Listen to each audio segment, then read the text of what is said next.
Dallas, we're live. I feel so live. You look live. Hopefully the mic is good. Let us know. Is the mic good? I don't think we've touched it. There's nobody in here. Nobody wants to come here. Nobody wants to see the show anymore. Not anymore. We're late, so they already went somewhere else. Right, exactly. They're watching like a Oh wait, Mike in. George Bonnie. It's a second in. You're slacking, George. Doug Nard and Mike and Jason Fitch, Greg McDonald, Mark Neese, Harley Hawk, Paul, West Virginia, WV, I assume that's West Virginia. What's up, man? Zach's Mopar and mashed potatoes. You can hear us good. Good. Mike S, what's happening? Uncle Squirrel. Mike N. All right, we said George Bonnie already. So good evening, everybody. How's everybody doing tonight? It's Wednesday night. It is Wednesday night, and we have a hole in the ceiling. It's ventilated Wednesday night. So last Sunday, Al was working on the Valiant, on the Slaghammer car, and he pulled the gas tank out.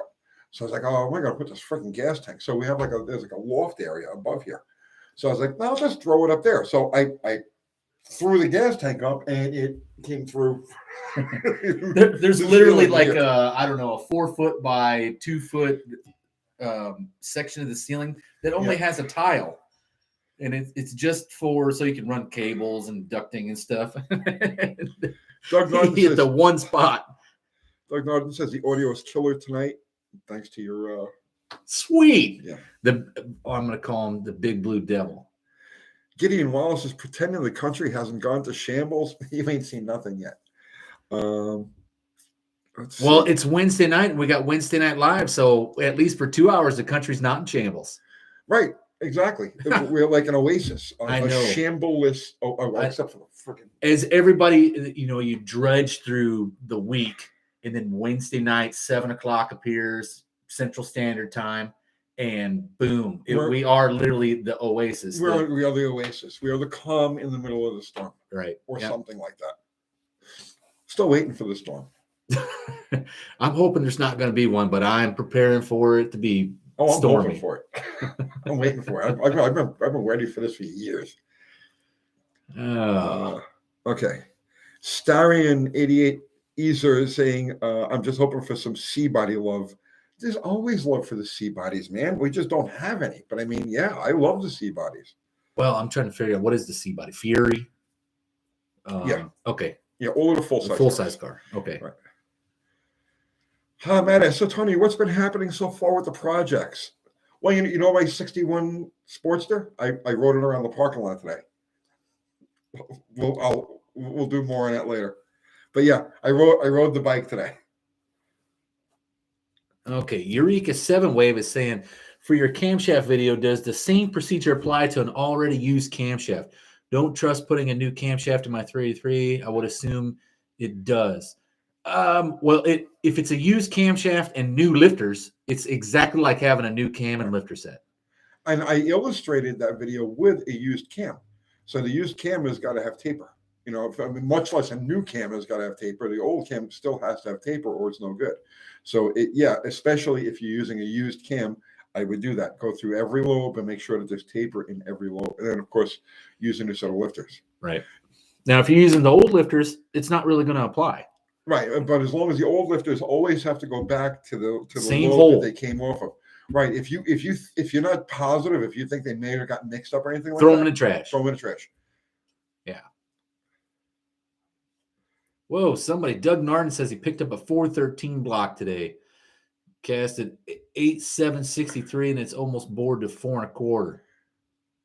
Okay, yeah, it's almost bored to 4 1/4. Might be able to use stock 33. Yeah. Well, the pin height is different now. The pin height is different, so you may have find another rod. Find a rod that'll work with it. You'd have to use what rod would you have to use? The pin height isn't that radically different.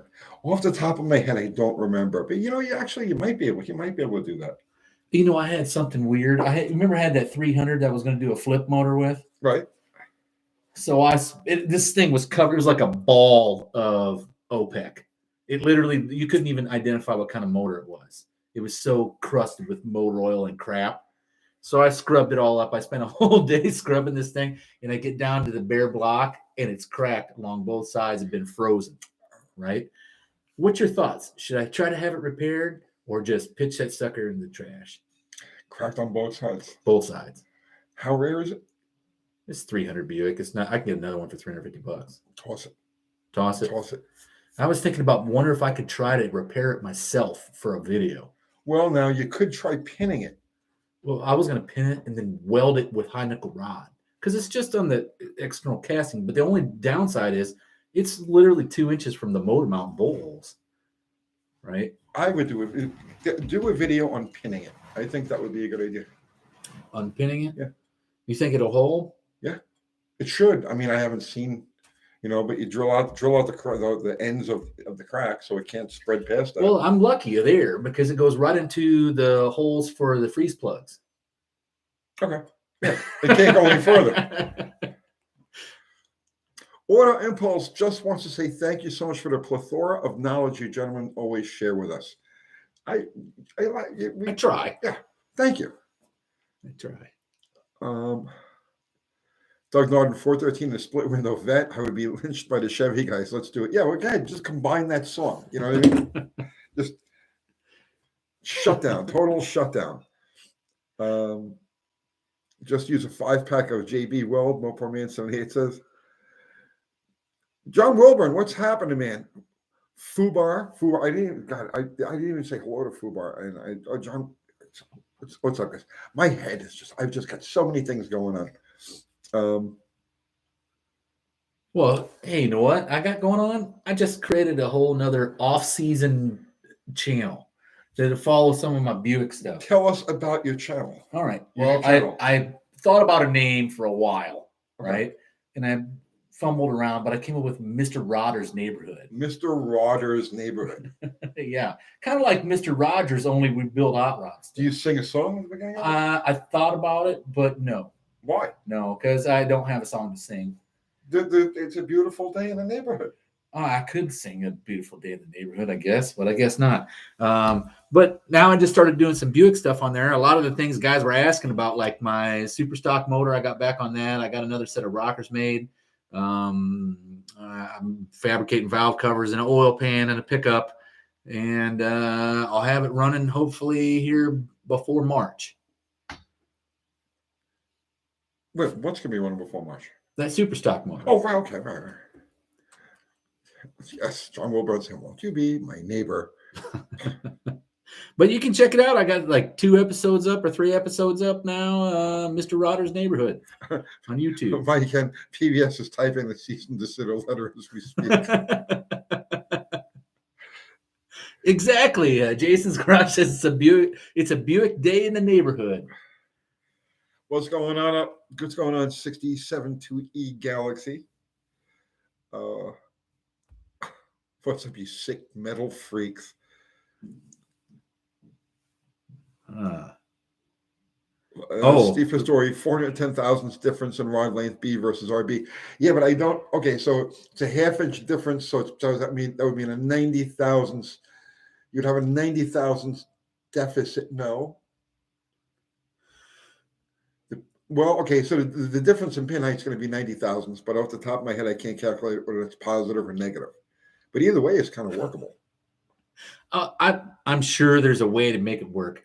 With as many available aftermarket rods as there are for big block Mopar. Yeah, but you spent a lot of money on a set of custom length aftermarket rods. I don't know about that. That Buick 300, I figured to set like this whole combo out using a 305 Chevy piston and a 350 Buick rod. That was an aftermarket piece that was made for Chevrolet pistons. If I can make a combo work for a 300 Buick, I guarantee you can make something work for a 413 Mopar. Mopar Mitch is saying instead of putting on your sweater and slippers, you could put on your coveralls and work boots. That's exactly what I do. Oh, you need to do that, man. Yeah, sit down, put on my coveralls and work boots. You got to do the whole thing. You got to just like it's you got to come. Yeah. Won't you be my neighbor? Mopar Den, what's happening, man? How are you? Hey, he says hi to everybody, even in the chat. Joe K says he's been embracing the suck from liquid undercoating my truck frame to prepare for winter salt. I get covered in the crap.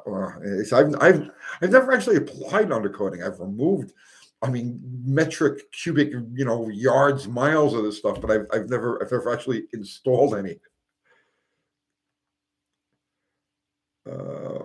I don't know how you'd even do it. You put on a lift and shoot it? I don't know. However, I know how you take it off. Logan says, deck to block on a small block Chevy. Do I need custom length push rods now? You're lucky on the Chevy, depending on how much you decked it. depending on how much you decked it. But they have an adjustable valve train, so you can get away with quite a bit. Plus, you look at if it's a hydraulic cam, it probably is going to have 30 to 60 thousandths of preload. So I'd say if you decked it over 30 thousandths, you might be looking at it. But with an adjustable valve train on a small block Chevy, you can get away with quite a bit. You want okay, so here's what your limitation would be, right? Anytime, okay, so here's what happens. You gotta pay attention to the geometry. When you lengthen the push rod, okay, so here's the rocker and here's the push rod, okay. So when you deck the block, the head, you're bringing the head down, which is in essence making the push rod longer, right. Okay. So now to go for an extreme, right? So picture this now.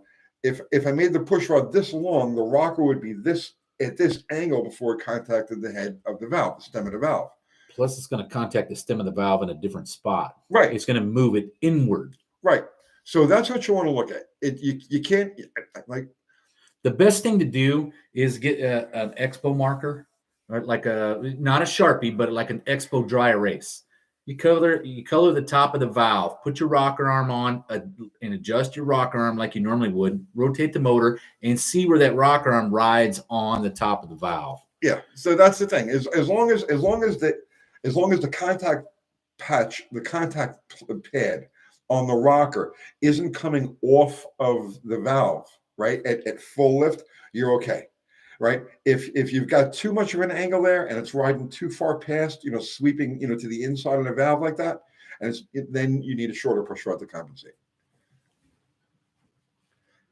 Mr. McFeely. Somebody was asking a unique question about Pontiacs, and for some reason it jumped ahead.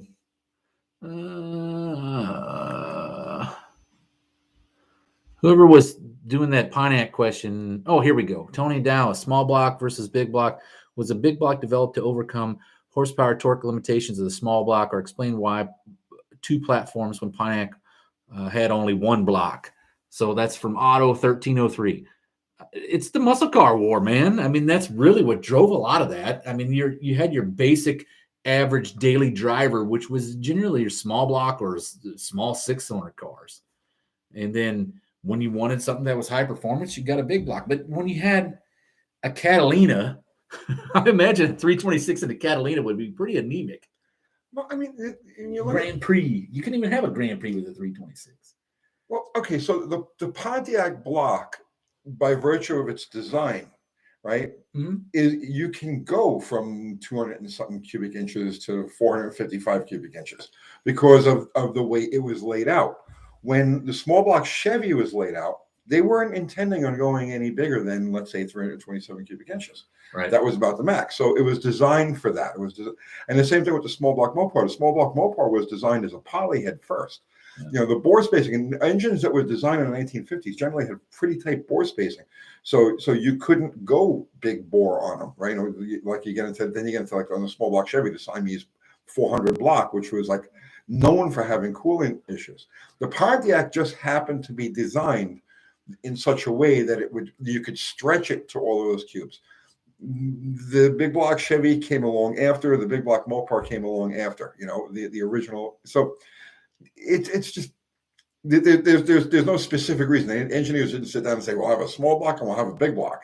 They just know they had a small block, and then the cubic inch wars got going in the early 60s, and they needed more. So it drove the expansion of the engines. Right. But the Pontiac was the luckiest one. I mean, because it's an intermediate block. Everything, they're all interchange. Everything interchanges. The blocks are so simple and easy. I love them.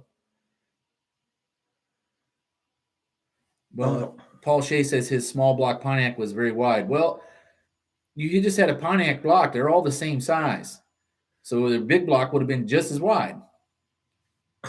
Jay Malone, hey UTG, my friend in high school bought a dark green early 70s Honda CB from you in 2003. I think he also worked at the Grind.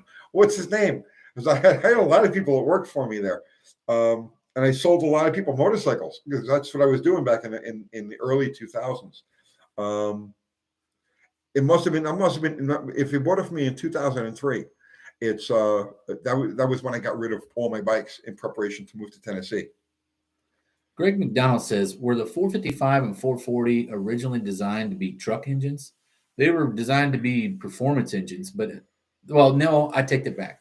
The 455 Buick was meant to have a big motor to pull around like a Wildcat, right? That's what it was.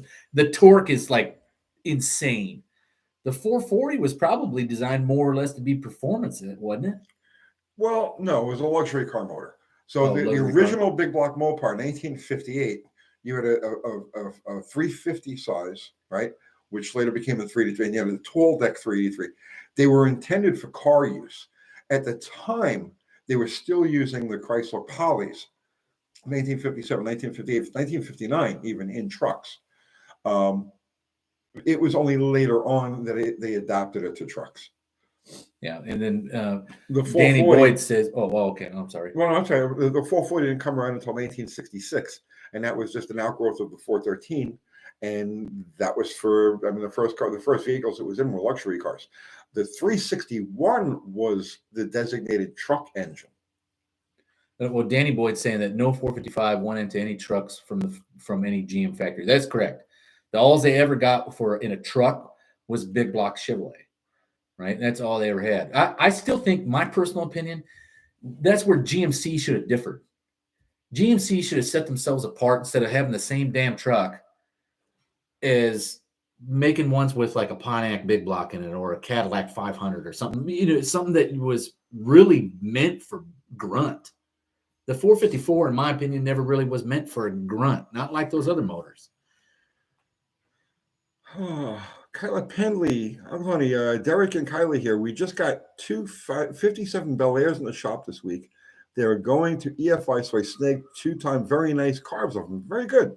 Holly Performance double pumpers. Go you. Isn't it nice? When hey, I just swap this stuff over. What do you want to do with the old parts? I don't care. Keep them. You know how I thought that story was going to end? I got 2 really nice Rochester fuel injection systems. I'm like, whoa, cool.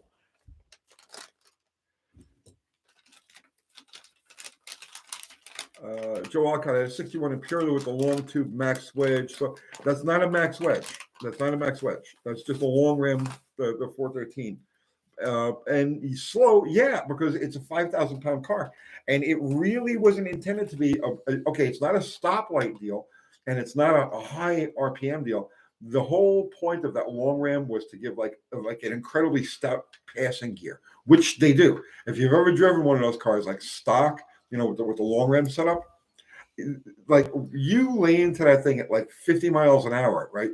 50 to 70 happens like, I mean, you don't realize you're driving a car, an old car, something that weighs as much as it does, because it gets up and just rockets, and then it falls on its face.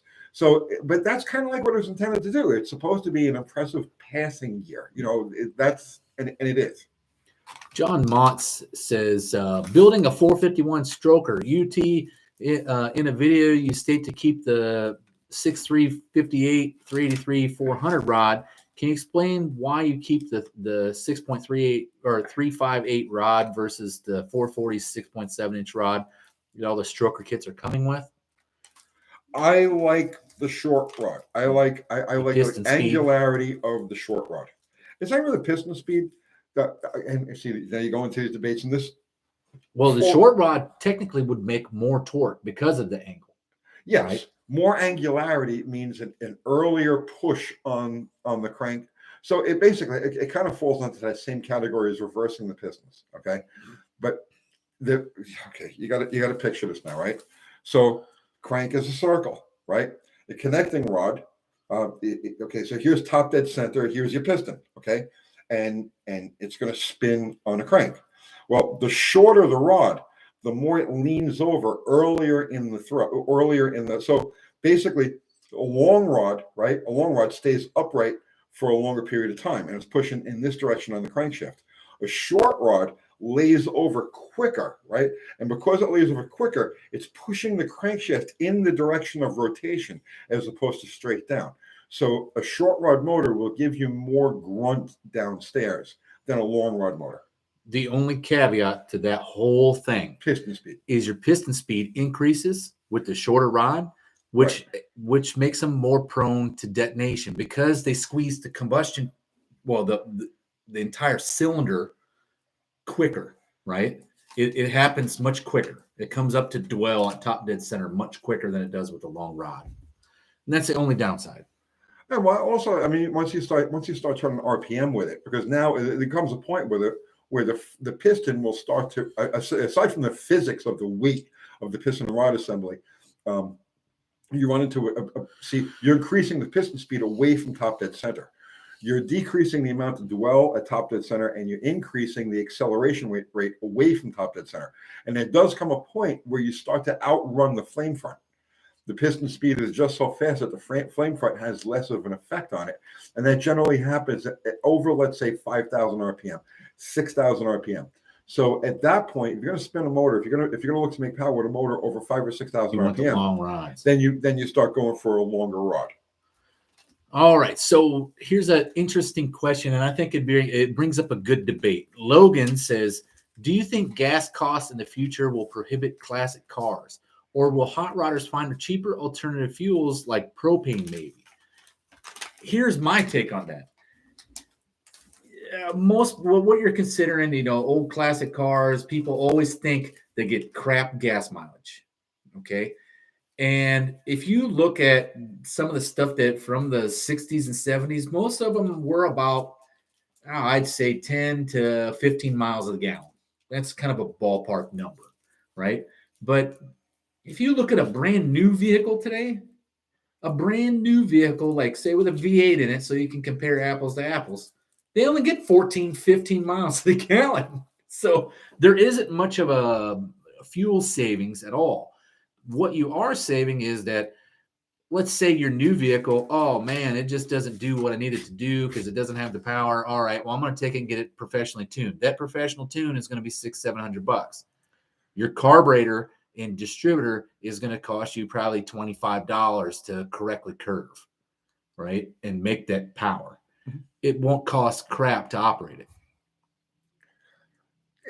I wouldn't worry about it. Gasoline will be available if you're like in your 30s or 40s, right? Gasoline will be available till well after you're dead. So I wouldn't stress it. You worry about the kind of the immediate future, is in the next like 3 to 5 years or so. And it's inflation that you got to worry about. Not the availability of gas. Clayton K says, any traction tips when using regular street radials on the drag strip? Oh, what have you found? Minimal burnout. Go around the water. Don't go around the water. Minimal burnout. Just clean the tires. Street radials do not like to be hot. The rubber. It's a different type of compound than you'll find. They get greasy. Yeah. The other thing that I've noticed is, the ticket used to be lower the tire pressure, right? So drop the tire pressure. You go from like say 35 to like 25 pounds. All right, and that'll give you a little bit better grip. If you go too far, it'll cup the tire and give you less surface area. But there are different schools of thoughts based on the type of construction of the street radial tire. Some people will overinflate them. Like for instance, to run it in the center, to make sure that the center is the high point. Yeah, so it depends on the sidewall construction. What I'm trying to say is there's no set formula for tire pressure on a street radial tire because there are so many different types of tires. Right, it's so many different types of construction and material. Yeah, so your best bet is to find other people who run that tire, right? That size tire, and get their experiences on them. Because as a rule of thumb, he's right. On some tires, like the pressure dropped. Some tires actually like the pressure increased, but I can't tell you which one or what the formula would be. But the standard, like Tony was saying, avoid the water. Yeah. No big burnouts, right? So usually what you see is that guys with newer cars, they just go up there and clean the tire off. Like, don't even do a burnout. You just romp it one time and see if you can knock the crap off of it.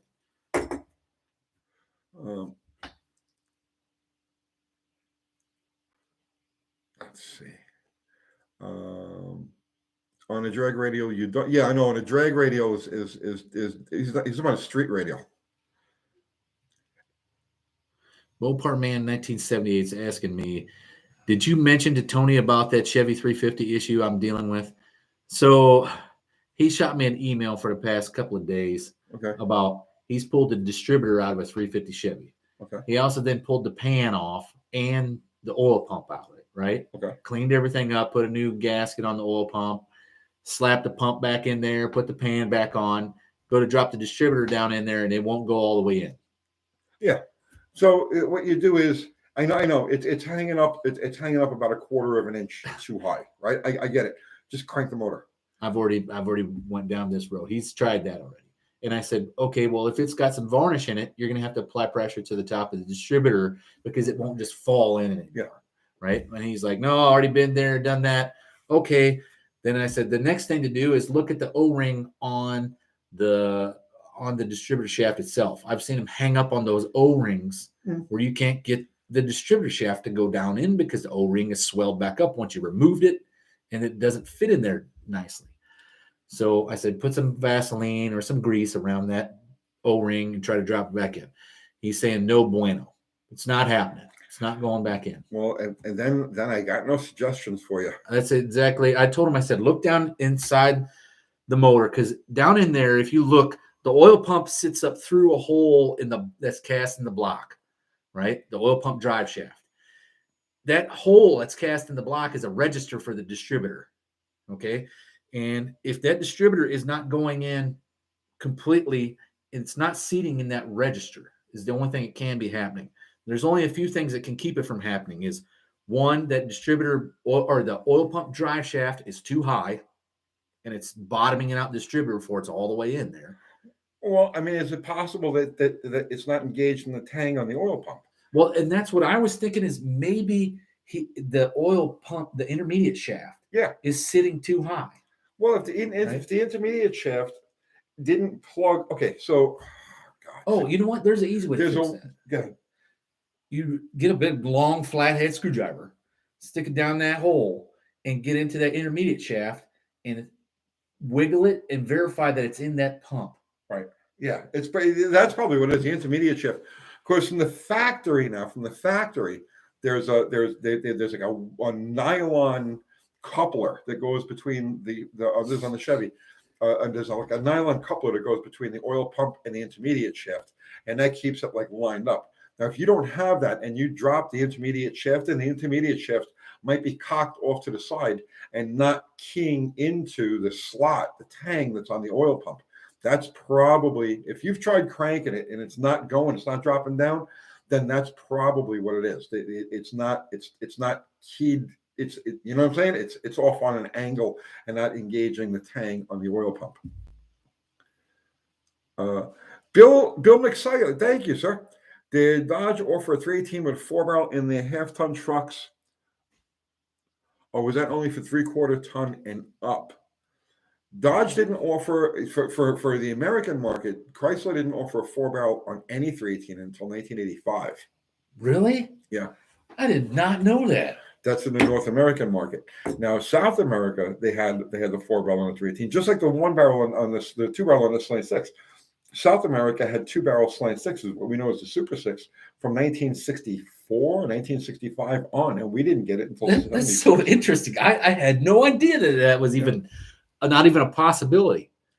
Fubar just put the link to the AHRA, your thing. Oh, well, thank you, Fubar. Yeah, go there, buy some merch, get a membership. Got another super chat here. Another one. Above Average Joe, thank you. That's an awesome name. 318 police car diplomats had 4 barrels. Yeah, 1984, 1985. What about the previous ones? Like, not the diplomat, but when you went back to like the St. Regis and stuff. They didn't have 4 barrels on the 318 police car? 79, no. Really? No, the 360 had the 4-barrel. Huh.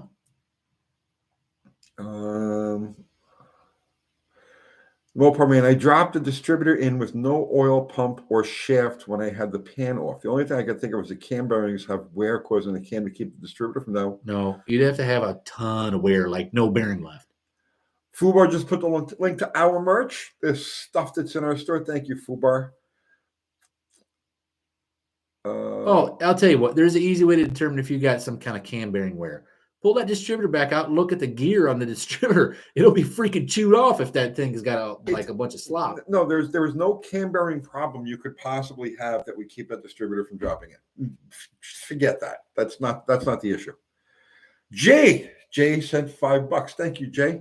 Just bought a 79 F-150, sat for years. Hooked the fuel pump to the gas can straight to carb, blowing black smoke. Dad says change the plugs and oil, then adjust carb. Yeah, you say it's blowing black smoke, so black smoke is rich. Is it blowing? How is it running? Where's the choke stuck on it?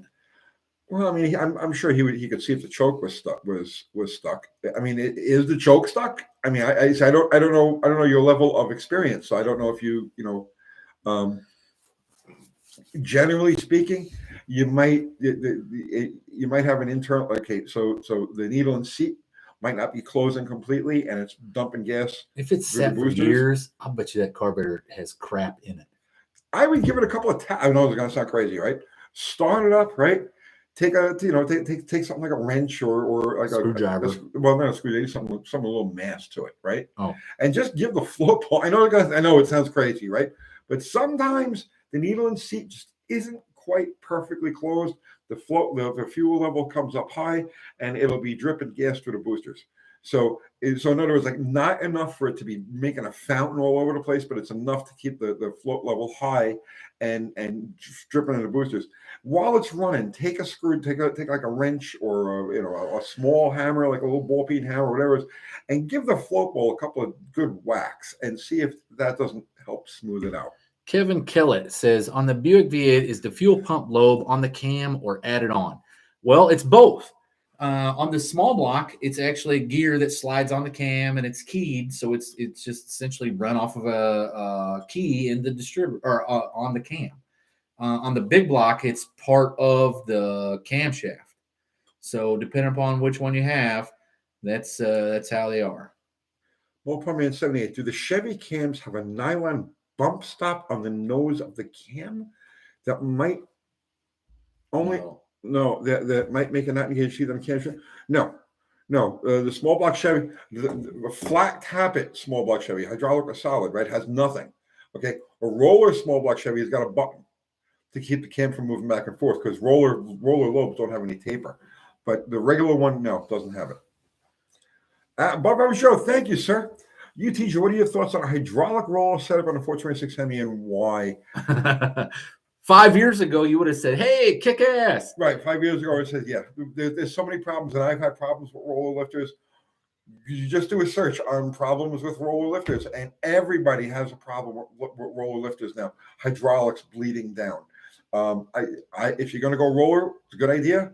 Just go solid and adjust the valves. I know it's a pain in the ass, especially if you got a power brake car, but it is way. Yeah, give it 10 years, and then we might be back to having good hydraulic roller lifters again.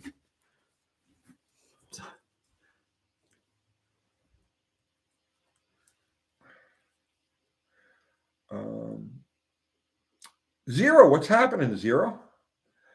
He's talking about the cam button, right? Yeah, cam button, but that would only be on a roller. He's talking about a 79 Chevy truck. So it does not have a cam button. Kevin Akela, any thoughts on variable rate hydraulic lifters, like Rhodes lifters? Yeah, Rhodes lifters are good. They work. Yeah, the way that those work is not like ingenious. Well, it is ingenious to the guy that came up with it, but it's not what you think it really is. All it is the bleed down hole in there is a little bit bigger than what it normally is. So at low RPM, it doesn't have enough oil pressure to bleed all that or to be pumped all the way up. So what it does is it kind of gives you a variable valve train. I guess it'd be a variable camshaft, kind of like a VTEC, but much smaller. Right. Jay is saying the Edelbrock pump is rated at 4 to 7 psi. Is this a good enough pump straight to that carb? Yeah. Well, I mean, Holley carburetors will take up to 8 psi in general, but 7 is their happy zone. Edelbrock carburetors are a little bit less. There's 7. It's 7 psi is kind of pushing it with those, but they'll generally be okay. If you're running a Holley style carburetor with that Edelbrock pump, don't worry about it. Everything's good. If you're running an Edelbrock style carburetor or a Carter type of carburetor, you may want to think about adding a fuel pressure regulator to it. But all right. So Bill, thank you for the super chat. It's okay. Would a 364 barrel intake be a good manifold to use on a 318, or should I use this SB2C? Okay. The 364 barrel is an excellent intake manifold to use on a 318. That's the one that the factory used. The 4-barrel 318s all use 360 intake manifolds. There is a port mismatch. If possible, if you can gasket match, if you get the heads off the motor, right, and you could do some gasket matching, then you're golden with that. The 360 intake manifold will work perfectly on the 318. If you don't, it'll still work. It'll be fine. It's just not optimized because of that gap that's in there. It's going to have a ridge, right? Yeah. Because I'm sure the 318's got a smaller port. Yes. Now he's talking about using the SP2P, which is a fuel economy intake manifold. They're good manifolds, but you won't make any power with them, right? There is no 5,000 RPM is it. That motor will not rev a lick past that. It'll just be dead. But that small port intake manifold is the SP2P is good for from off idle to 3,500 RPM, like highway speed. That's where it's intended to be used, and they work fantastic. I have one on my wife's car. Scat Pack says, could the Hemi cam issue be solved by frequent oil changes? And I'm assuming he's talking about the newer Hemis, right? No. Yes. And isn't it the angle? You're talking about the angle of the lifter? Yeah. No, you could change the oil every time you start the engine, and it will not have an effect on that.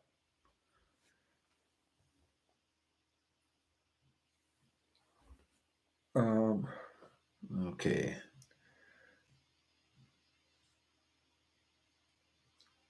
Let's see.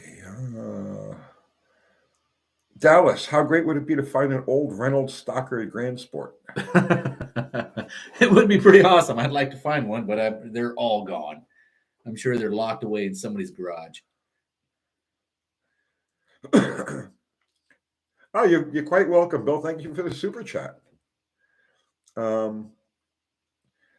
Pacedote 666. I got a mild cam Street 360 LA running 4 K&N filters on my valve covers to relieve crankcase pressure. Is it absolutely necessary to hook up the PCV valve? What would you guys recommend? Thanks.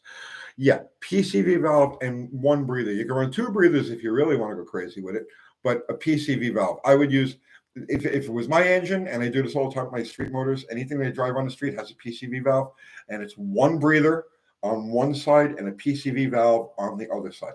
If you have too many breathers, what you're doing is you're just pulling in air instead of venting the crankcase. So the only reason you just want the breather on there so that it has a place, to draw air, right? To draw air from. So if you think about it, PCV is positive crankcase ventilation. So what it's doing is sucking air from that valve into the carburetor, right? Creating a vacuum in the oil pan, right? And it needs an area where it can draw air in. So if you got 4 breathers in there, fine, but the velocity through the motor is going to be pretty slow. Well, because it's got so many vents, right? Yeah, if you've got the PCV valve, let's say on one valve cover, you get your PCV valve, and you have the breather on the one side, it's going to just pull air from the breather and over to the PCV valve, to the PCV, and kind of neglect taking the heavier vapors from. What you're trying to do is pull the blow-by gases out of the pan. Yeah, you're right. So it would have to be, you'd want it to be the opposite bank. 74 Charger, I have to hammer on the starter on my 74 318 to get it to start. Bad side? No, bad starter. Well, pardon, thank you, sir. Helping keep the UTG shop lights on for all winter. Videos yet to come. Thank you, sir. Yeah, we got to buy a skylight here too. Yeah, we have a hole in the roof over here, the ceiling, because I threw a gas tank up into the loft and it came down. In the one spot that it could actually make any damage, it landed in that spot. Zach mentioned here, does everyone a torque at 340 intake? Yes, I have one on my 73 Roadrunner, and it is fantastic manifold. All right, Richard Stott. What is it? Richard Stotch, Messerschmitt Incorporated, Oldsmobile versus Mopar, big blocks and small blocks. Who wins in low budget build? Oh, it's probably Mopar all day Mopar long. small block wins like almost everything. And if it was 10 years ago, 20 years ago, I would say the small block Chevy, but they're not as common and easy as they used to be. The small block Mopar probably give you more bang for the buck of anything but an LS. An Oldsmobile, the Oldsmobile small block, there's only a few of them that were fairly stout, right? Like you had your Ramrods and your W31, right? But the rest of them were just kind of, the ports on the heads are big, making velocity fairly slow. I mean, they make some good mid-range power, but man, you're not driving mid-range. Logan's hot rod is 4x4. Big question is, why do you have so much crank pressure? He's talking about the guy with the 4 breathers. Well, you shouldn't have that much crank pressure. The 350 Rocket is a beast. Well, one of the things, okay, one of the reasons why you want to have negative crankcase pressure is because of the effect of the piston coming down in the bore. Now you got a picture, right?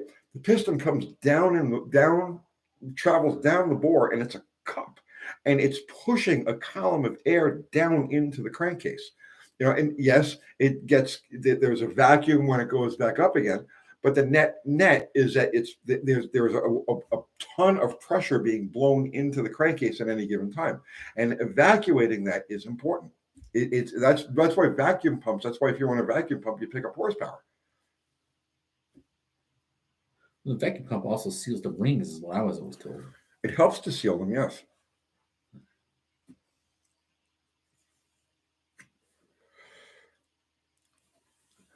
Mostly old parts says thunder, lightning, and raindrops the size of spring peas. Life in Topeka.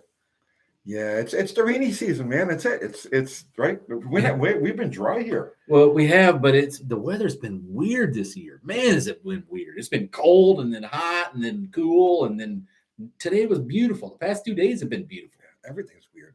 It's just, Oh, yeah. everything's weird. Yeah, the economy, the environment, everything's going to shit. Let's see. PCV on the right or left side, it doesn't make any difference. As long as your breather's on the opposite side, that's what you really want. Rude Mopar dude says a coworker bought a $30,000 Snap-on toolbox today. I need a raise.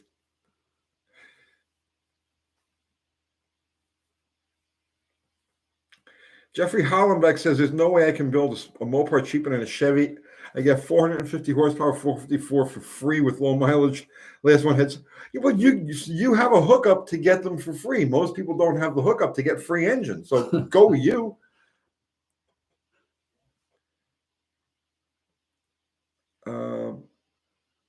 Polybun says against crankshaft rotation with crank rotation. I'm told it matters. I'm also given good arguments for both. I've seen PCV valves in every location. You think about it, right? Like Oldsmobiles stuck them behind the intake manifold. Buick stuck them behind the right. Yeah. In the valley pan. Chrysler's got them. Mopar's got them on both sides. Depending on the year of the engine and the engine itself. I've seen. It just needs to be there. Yeah, the factory put them everywhere. So if there is an advantage, it's got to be so slight that nobody really, Oh, man, here's a cool question.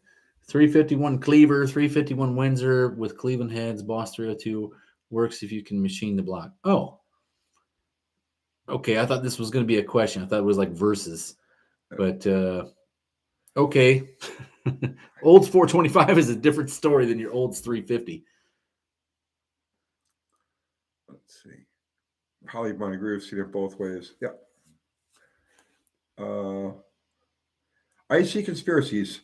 5.2 or LA roading assembly, which is better lighter? Okay. Early early LA, so 273, 318, 1964 through 1969, the best. The later ones with the thicker rods, I think the rods are overkill. And then 5.2. So I would say best early A, okay. The best would be the early A, second best would be the 5.2, and third would be the 70s through 80s LA. Oh, here's something that dropped in my lap the other day that I thought was pretty interesting. Okay, so yeah, I remember I told you my 300 block was cracked. I ended up with everything off the motor except for a block. Okay. Right? So that's the aluminum heads. I got aluminum intake manifold, all that stuff. Cool stuff. Just block is gacked. All right, so I did some reading and I found out that I can go find a 4.0 or 4.6 liter Rover engine. Okay. Right, which is the newer version of the 215, but it's the all aluminum block. The mains are the same size as the 300, so I can put the 300 crank in that Rover block, but it's got 4-bolt mains and they're cross bolted from each side. I've seen those. Well, now it comes up to 294 cubic inch. But how common are Rover blocks here? There's one over in the Express Pull and Save right now. Go grab it. It's like $300, right? That's not a lot. I don't know. I don't know if I have a day to go over there and just take it out. Maybe I should just go pay a couple of guys standing around in the front to go take it out.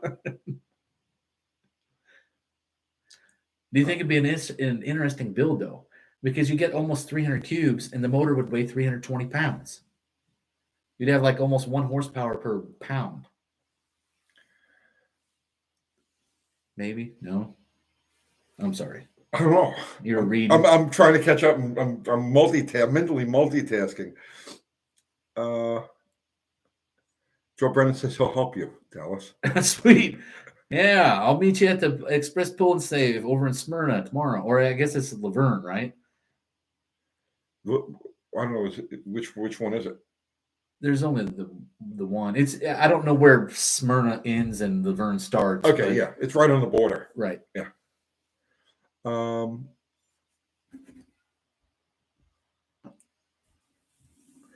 Let's see. Illegal as hell, but you can vent crankcase vapors via the headers. Yes. I don't know where it's illegal. I don't believe there's any law specifically stating that you can't use a pan evacuation system.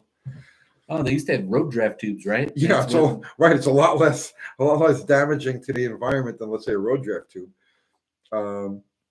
Doug Rutley, Tony, what RPM do you really need aftermarket rocker arms, Mopar or Chevy, etc.? It's not an RPM factor. It's a spring rate. It's spring pressure. Right.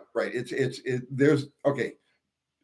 The aggressiveness of the ramp is one thing, because a really aggressive ramp jolts the rocker, and so an aftermarket rocker would help you there. Very high lift. Excessive spring pressures, all of these things will distort, so it's not really an RPM thing. There are other factors involved. Let's see.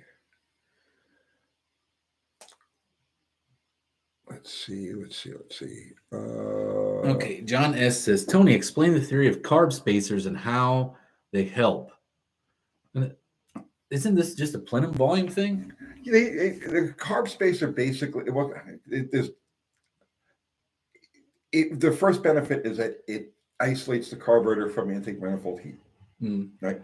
And then the second thing is it actually fools the engine into believing it has a bigger carburetor than it actually does. Because of the plenum volume. Right. Increase. Right. Okay. Let's see. Moose of all trades is heading to Laverne tomorrow for your final interview Friday, and hopefully I can get the fuck out of New York. Oh, you're coming to Laverne, Tennessee. Excellent. Excellent. Are you coming to the Express Pull and Save in Laverne for a job interview?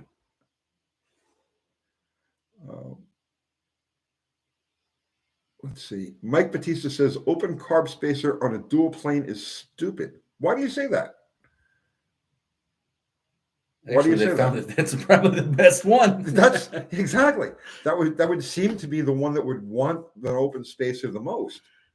Yeah, because the ticket for the if anybody's familiar with the Fast series, the factory appearing stock tire series, those guys mill that divider down in the dual plane intake manifold like an inch. Or you can add a spacer and it'll do the same thing.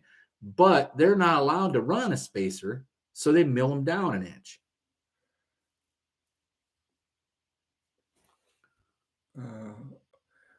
Bill McKaiser, thank you again, sir. Would a big block ever be a better everyday engine than a 318.5-ton truck that only tows and hauls serious weight once in a blue moon? Yeah, get 360 better than a 318. Yeah, I would split the difference on that. Yeah, I would go with a 360. I have one in my wrecker. I got a 360 in my wrecker. I'm not a big fan of the 360 as a quote performance engine. I think the 340 has a happier geometry. But in terms of like that grunt, you know what I mean? Like truck grunt, man, a 360 is really hard to beat. I have one on my wrecker. The wrecker itself weighs 8,800 pounds. Okay, 8,800 pounds. It probably does have 456 gears though, right? It's got 410s. 410. 410s. And it weighs 8,800 pounds. And the 360 moves that thing along like it's nothing. Then I'll throw a car and a trailer on the back. So, you're talking about 14,000 pounds between the car, the trailer, right? And that 360 just takes it. I mean, just right on down the road. So that's the one I would go with. Third Gen 83 saying my quadrijet idle's rich. Oh, you might be leaking from the well plugs at the bottom. What else could make them idle rich? Well, I just had to screw with this. This is something where the float is no longer set properly, which I can't see it changing adjustment, right? The needle and seat leaking by. Well, I'm saying quadrijet idle screws do nothing. Idle's rich. Why? The idle air mixture screws? Yeah. I'll bet you if you look down the top while it's running, it's got the boosters fuel dripping. Just dripping, yeah. If you don't see fuel dripping from the boosters, then take the carburetor off, and you'll see in the center, right? There are two lead plugs, and those lead plugs leak after a while. You got to take the base plate off to see that, but it's on the actual throttle body, what they call the throttle body, the centerpiece of it. Those lead plugs are on the bottom. They're bad for leaking too, and they'll drip just like your leaking boosters, constantly rich all the time. Mike Batista says open spacer turns a dual plane into a single plane intake. That is not true. You have longer runners, right? Remember, on a single plane intake manifold, you're limited to shorter runners. Single plane manifolds work best at higher RPM. The dual plane manifold, by the way it's set up, the runners are a couple of inches longer each. So by adding a spacer, by adding an open plenum to the top of a dual plane manifold, what you're doing is you're creating a longer runner single plane manifold. Does that make any sense? Right. Which is a big boon for torque. So it slows down the velocity of the air in the actual plenum directly underneath the carburetor because you've added more plenum volume by putting a spacer on it. But when it gets to the runners and let's say you whack the throttle on it, right? It doesn't instantaneously pull a bunch of air through there. It has that plenum volume, that added plenum volume to make up the difference. So you actually get a rush of air right off the head. Mike Batista.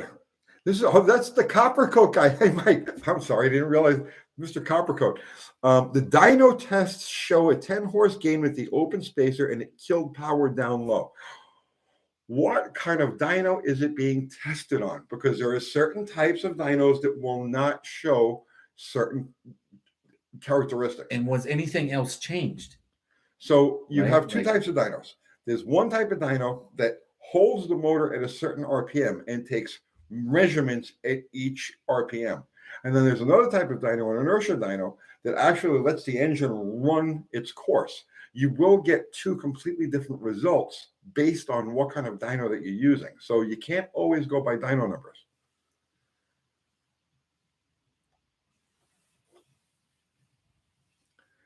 The open spacer has been tested.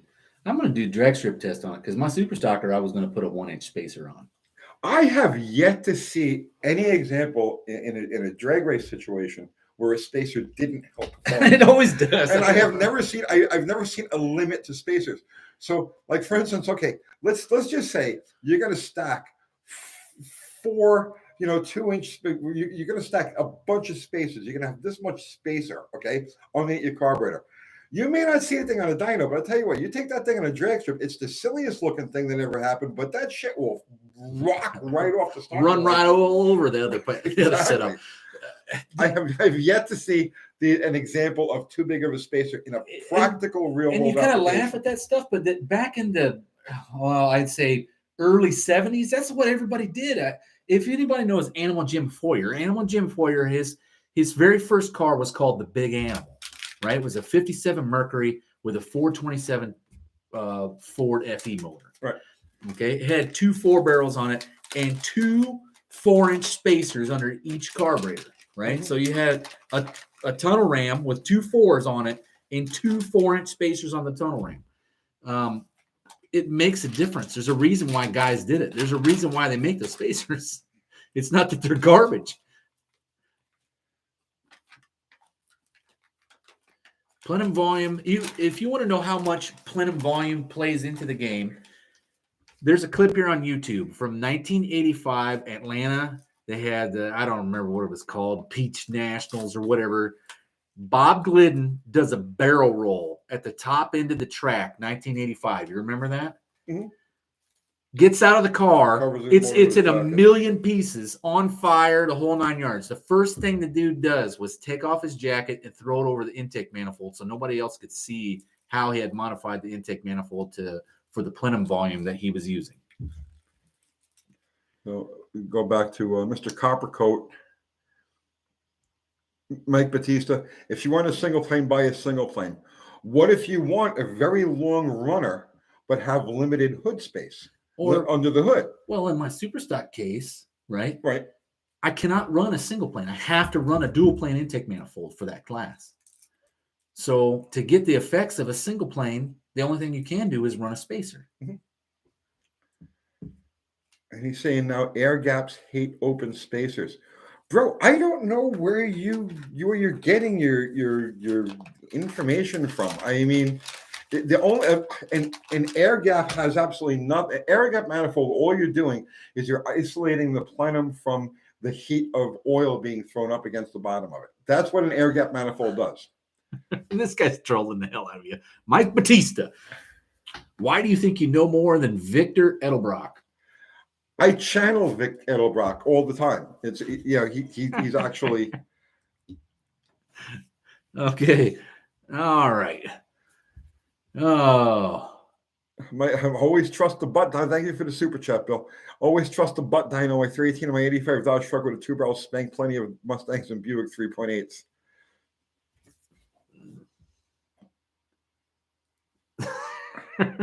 This is a tool. Yeah. All right. Well, Mike Batista, he's a fun guy. He's okay. Check out the dyno tests on the RPM air gap with open spacer. Again, Mike, what kind of dyno is it being tested on? Because you have 2 completely different methods of testing things. There is not one. I can't even explain this to him again. I'm done. Max Wedge Dick Dastardly says, my dad was a firm believer in carb spacers, even more for drag racing. Right.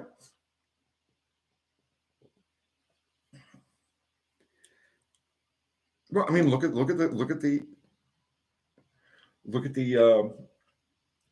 plenum on a tunnel ramp. And this is where, you know what, I think we need to start looking at this, right? Everyone claims all these numbers from dynos. And I really don't like a dyno because a dyno only measures from point A to point B where you set them up. Well, right? No, listen to me. There are 2 different types of dynos. Right. I hear everything that you're saying, but it doesn't measure anything under the curve. Anything below, if you set it up to run from 2,500 to 7,500, it doesn't measure 2,400, right? It doesn't measure any of that. What have you gained? What have you lost? Anything under the curve? And it's all relative. But the drag strip does. Well, ET and mile an hour are a guaranteed number. The right? type of dyno that, let's say, somebody like Richard Holdner uses, right, measures engines at a steady state. Okay. So what happened? And Nick's garage has the same type of dyno. Okay. And what happens is the motor is loaded against the dyno. Right. All right. So the dyno holds the motor, let's say, at 2,500 RPM, wherever they're going to start it at. Right. Right. Then they hit the start button and it lets it rev up. Right. Yeah. What it does is it allows the engine to go to the next RPM. Okay. The engine isn't driving the dyno. The dyno is allowing the motor to climb to this next measuring point. Right. So, and the rate will be set at, let's say, 300 RPM a second, 200 RPM, whatever it happens to be, whatever the rate is. Right. Okay? But the dyno is actually holding the motor back and making the measurements as the dyno holds the motor back. Right. Now, you have a different type of dyno like that David Vizard uses. Okay. And that's much more like on a drag strip, where the motor is actually driving the into dyno. The dyno. The motor That's the water brake. The dyno. That's the water brake dyno. Yes. Okay. So you'll get two. It's an inertia dyno. Okay, because Smokey used to use one, and I'm sure that's what David Vizard uses, the same kind. Well, David Vizard's was originally designed to duplicate laps around a track, so they could fit a program in. So let's say they're going to run a road race. Okay. So they can actually fit program it so that the engine would run the laps at the track, and you could determine where the fastest points would be for that combination. Right. So now, if you test something like a plenum spacer, right, on a dyno, let's say like they use on Engine Masters, right, you're going to get a completely different result as if you use it on a dyno, let's say that David Vizard uses, which more closely duplicates what happens on a drag strip. Right. So it's apples and oranges. It's two completely different things. The gripe I have with the whole dyno testing thing is because everybody uses the same type of dyno, but nobody ever throws in the fact that, well, this is the result that we get on this type of dyno, but if you test it on the drag strip or that type of dyno, you may get a completely different result. Instead, they just come down as the authority on, well, here it is, we tested it. Right. It's bogus. Well, so here's what I'm looking at. Hey, let's skip the whole dyno thing. How much is the dyno? Yeah, how much does the dyno cost? Well, let's just go to the drag strip and then make a gajillion passes figuring things out.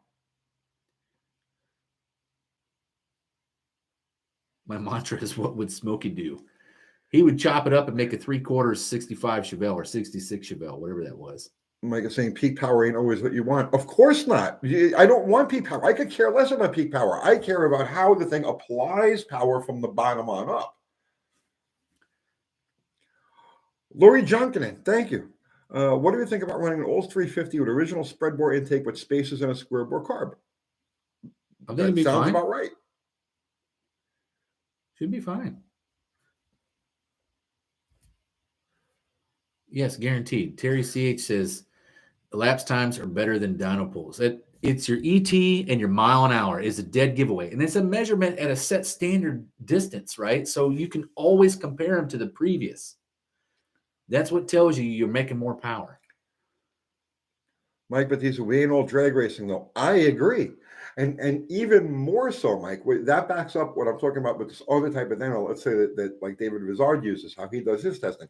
That's actually much more applicable to street driving than it is to a steady state drag racing thing. It's two completely different ways of measuring. It's not a one size fits all thing.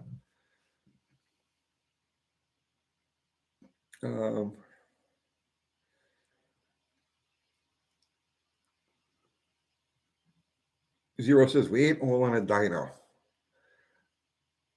Some people just, that's all they care about. So that's the one thing about like the newer age guys, the racer crowd.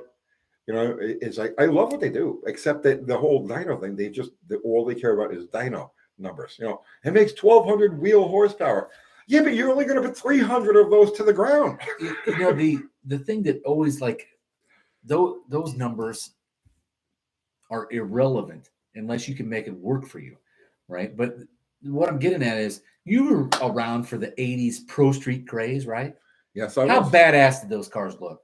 I used to eat them alive with junkyard built. I know, but that's not that's what I was driving towards. But they never ran as good as they looked. No. They looked like a fucking badass pro stock that you just wheeled right out of your garage, and you could buy a Yugo and run all over that sucker. They were just so sorry. In the 80s, I used to go after those Pro Street cars. Like that was like my hobby was going after Pro Street cars. I had all of these rat yard built budget duct tape held together Mopars, and they would eat those things alive. The best, my friend, my friend, I can't remember his name now. A guy I used to hang out with back then. He made the observation. He says, that may be a 10-second car when it leaves the shop, when it leaves the garage. Uh-huh. But by the time it gets to the first traffic light, it's an 11-second car. And by the time it reaches the third traffic light, it has to sit there and wait for everybody to go. Now it's a 14-second car. And by the time it actually limps over to where you're going to race the thing, it's an 18-second car. And so help me, that is the God's honest truth. That's exactly how it is. Because those Pro Street guys they never knew how to set anything up. Yeah, they never knew how to tune it. They didn't go to the track. It was all for show.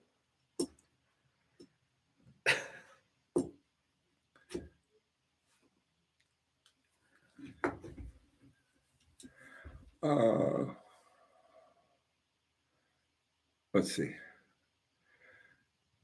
Kenny Whitten, dyno pulls are harder on an engine than passes at the track. I don't know. Professor Gins, what's happening, brother man? I've never had a single car I've built on a dyno. I've built a lot of them and some pretty fast ones. Yeah, same here. I've never actually had anything on a dyno either. I am going to put that 383 on a dyno. I'm going to run it out to Vizard's place. I'll tell you my dyno thing.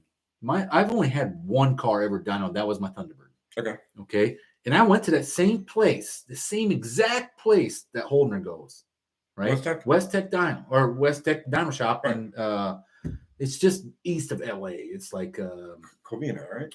It's near Fontana. Okay. Right. I don't even know what the area is, but anyway, I went up there. So my car runs 950, 970, in good air it'll run 950, right? 950 in the quarter mile. And they dynoed it. And with the loose converter and all that, and it was dynoed at the wheels, right? So it's 430 horsepower at the wheels. It runs 950. It shouldn't go that fast. No. So that's telling me, see, there's these numbers are skewed. It's all based upon interpretation. And what you're looking at is converter slippage. You're looking at tire diameter, tire slippage, the whole 9 yards. It should never run 950s with 400 horsepower. You should be looking at, 1140s at the best. Pentastar says, not all my Pro Street 82 ran mid to low 10s. Hey, listen, maybe, you know what I mean? I didn't say all of them. I said that's what I used to go after when I was, back then, that was the thing. You had all these Pro Street cars that were, or the Pro Street look was everywhere. And that was the typical thing. So I grew up in Illinois, which has that used to be the home of Street Machine Nationals in DuQuoin, right? And we go down there and look at some of these things, and they used to be literally like rolling works of art, right? And the epitome of bad running Pro Street stuff was really around 1990, 1991. And I remember there was a Pontiac J2000 that came out around 87. Rick Dobberton was his name. It was yellowish with orange and silver and all that.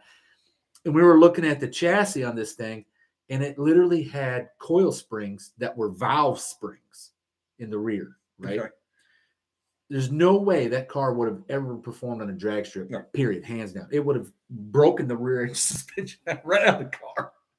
But it was unique nonetheless, but it was really just kind of like, it was, in my personal opinion, the Pro Street movement in the 80s was like the evolution of those show rods from the 60s and 70s, like the Cyclops and the Shaggy Wagon. Those things were interesting. They were unique. You know what I mean? Right. I thought they were, when I was a kid, I thought they were the dumbest thing ever. But now that I'm an adult, I have an appreciation for the toilet bowl with the two bone DeSoto Hemis, you know what I Right. mean? And the phone booth with the, you know. Yeah, the old horse-drawn carriage Yeah. with the big block Chrysler in it. Captain John H., has there ever been a four-wheel drive drag car? Oh, you got it, dude. Yeah, I mean, there's a lot of people who mess around with it today. It's I don't want to say it's common, but yeah, There was one that went by the name of the Showboat, right? Which you had the Showboat was originally Tommy Ivo's four-wheel drive dragster, right? Isn't that what it was? yeah, And it well, had four Buick nail heads on it. yeah, two driving the front wheels and two driving the back wheels. Right. But I mean, today you've got, I mean, the GTR is four-wheel drive. There's the also Harry Olds. Yeah, well, yeah, the Hearst Harry Olds and the terrifying Toronado, which was my favorite. Torsion, yeah. But the problem with four-wheel drive drag cars, a straight-on four-wheel drive drag car, or in other words, one that doesn't have traction control, is that a four-wheel drive drag car transfers weight the same way a two-wheel drive drag car does. So it automatically unloads the front wheels. There was a guy recently, I think it was at Crossville, and it might have been earlier this year or last year, where he was going for the four-wheel drive pickup record, whatever it happened to be. And I saw the video with this thing, and I was like, I saw the truck, right? And I'm like, man, that's neat. That's crazy, right? I wonder how fast you can go with this thing. Oh, it was like a diesel pickup? It was a gas pickup. Oh. It was a gas pickup, and he was going for whatever kind of record it was. And I watched the video, and it's like, man, that's pretty outrageous. I wonder what it's going to do. And he got out about 150 feet and hung it right. That's the biggest problem with them. Is they're okay. Two-wheel drive drag cars. They say if they come out of the hole and they're going to the left or to the right, they're a little hairy to drive. Right? Those things you don't know where they're going. And that's the problem they've always had is they will shoot one way or the other. And that's why TV Tommy's 4-engine powered, or 4-engine Buick powered Showboat, or what did TV Tommy call it? It wasn't Showboat, was it? Yeah, well, he called it the Showboat, and then it got sold to a guy to put a Buick Riviera wagon body on it, which they never built any Buick Riviera wagons, but he built it was a Riviera nose with a station wagon, the Skylark, back half, and ran that as the Wagon Master for. Oh, that's right, Wagon Master for years, but it was exhibition only because the thing was just a handful. Then there was Gary Gablich, who had a worldwide speed record. Oh, that's what it was. Gablich's car. Gablich, yeah, he had a worldwide speed. He had the 622 miles an hour in the Blue Flame, 1970, and he built a rear-engine Vega panel wagon funny car that was four-wheel drive, and that crashed on its first pass. took his hand off. Now, when you're talking traction control and what do they call them? Halodex units that differentiate power to the front or the rear. Right. Now that makes them drivable, and so you see like the Jeep SRT 8s that are all-wheel drive, right? They're rocket ships. The the Nissan Skylines, all that stuff, the Eagle Talons from the late 80s, early 90s. Those things were fast, but it took traction control. It took power distribution units, after the transmission to make it happen. Before they were just like a freaking darty monster. Yeah. Basically, it just comes down to with science and traction control. Yes, you can have a blindingly fast four-wheel drive car. Without those things, no. It's just a guardrail eating machine. Let's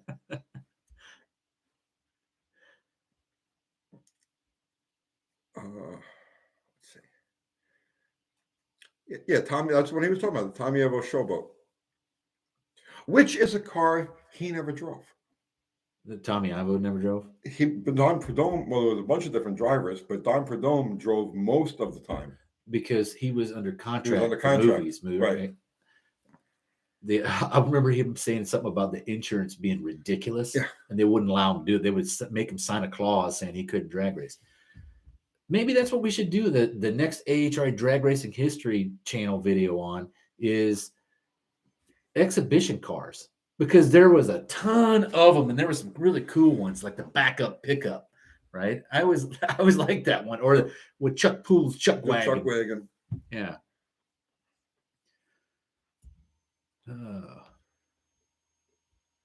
Let's see. Mitsubishi mastered the transfer case. Yeah, I'll give you that. At least they were the first ones to actually make them work. Captain John H says guardrail eating machine, new name for a metal band. It's a pretty good like name. that. Yeah. Toyota mastered the transfer case. Fuck Mitsubishi.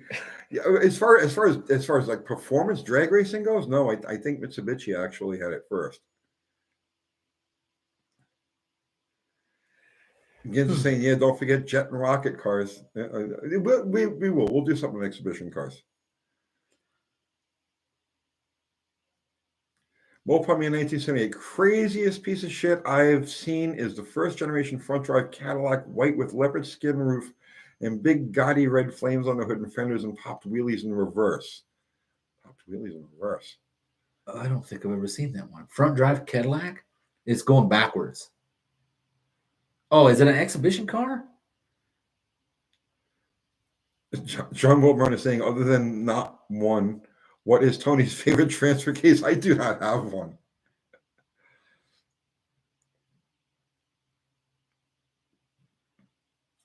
I missed my DSMs. What's a DSM? Oh, Diamond Star Motor.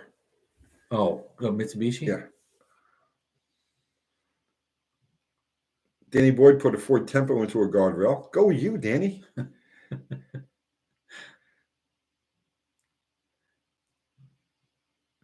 BDan 1324. On the street where traction is limited, having four-wheel drive or all-wheel drive is a huge advantage. I agree.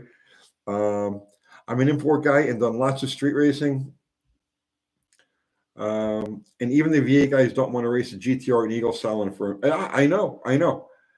The GTR is such a well-known thing. Yeah, nobody wants to race us. Need metal. Thank you, sir. Mr. Rod's neighborhood sounds like a dirty flick. It's Mr. Rodder's neighborhood. Mr. Rodder's neighborhood. Joe Brennan put his bike into a guardrail. That hurt. I bet that sucks.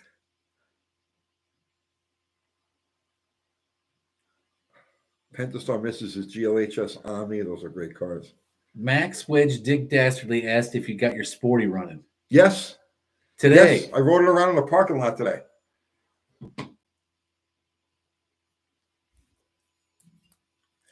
Auto 1303. Tony, did Chrysler ever experiment with rear torsion bar suspension? I'm sure they did, but I don't know any of the examples of it. Rear torsion bar? I don't even know if you could do that. You could, but I can't think of any application where they might have used it in a car. Gabriel DeMarco sent 5 Canadian $5. Thank you, sir. Thank you, Gabriel. Oh, what advantages do stainless steel valves offer? What advantages do stainless steel valves offer? I'm drawing a blank. I'm actually myself. I think just keep from corroding and build up on them. Let's see. Stainless steel is more brittle. Stainless steel is heavier. It's got to be a heat dissipation thing. It's the only thing it can be. They stay smooth. That's what it is. They don't collect garbage on them.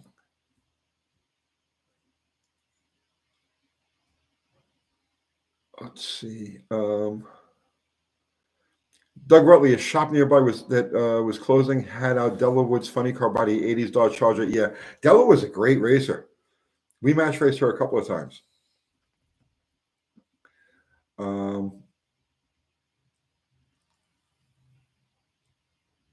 Stainless. Professor Gibbs is saying stainless is kind of gummy. It might seal better. What about titanium valves? That's purely weight.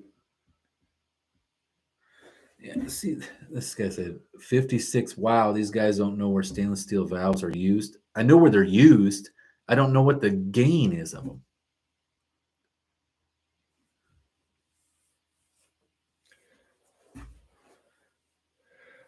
Dean Brown, didn't Hudson or Nash have rear torsion bars?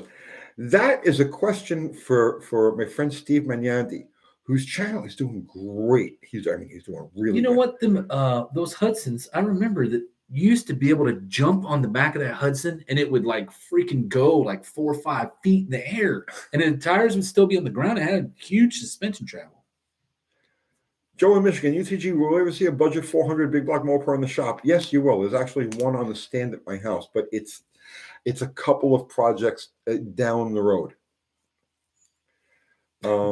Okay, 56, you're holding all the cards. Go ahead and spill the beans.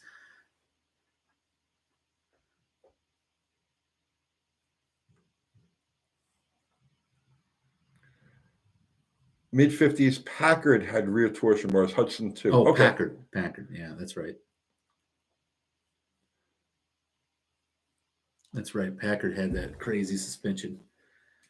Gabriel DeMarco, Tony Dallas, would polishing the combustion chamber or adding dimples to the combustion chamber have any benefit to power output? I don't think so. Polishing the chamber will lower detonation possibilities. It'll remove the hot spots within the chamber. Well, I mean, you want to deburr, like, you want to break all of the edges in the combustion chamber. So, like, let's say you got a closed chamber head, and you're setting this thing up for performance. You want to take down, you want to smooth all of the corners all the way around the combustion chamber. You don't want to sharp edges. Sharp edges. But as far as dimpling, no. Dimpling on the intake port, yes, to an extent. There's performance to be had there, but dimpling inside the combustion chamber, no. You don't have that situation in the combustion chamber where things falling out of suspension happens too fast there.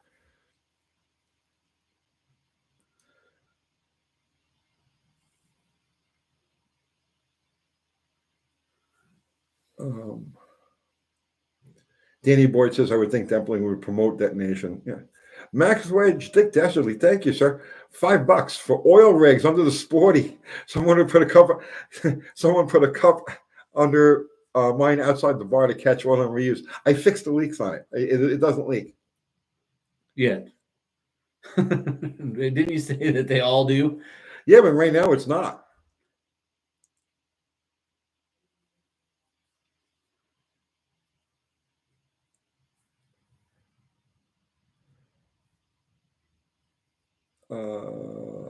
So Steve's channel is doing really well, huh? He's doing great. He doesn't have a lot of subs, but he's getting great views. He's getting like 20, 30, 40,000 views on every video he puts out. Oh, sweet. He's doing fantastic. Yeah, I've been I don't know if you know this, he releases them every morning at like 5. I know. I get a notification every morning. And every morning I'm usually just getting up around then, and I'll get a notification and I'll watch it. And that's what's good about Steve's videos is they're literally like 6-7 minutes long.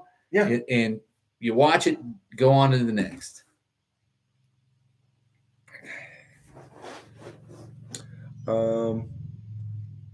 Wayne Buzzle, did you file flat the cases on the Sporty? I didn't have to take it apart.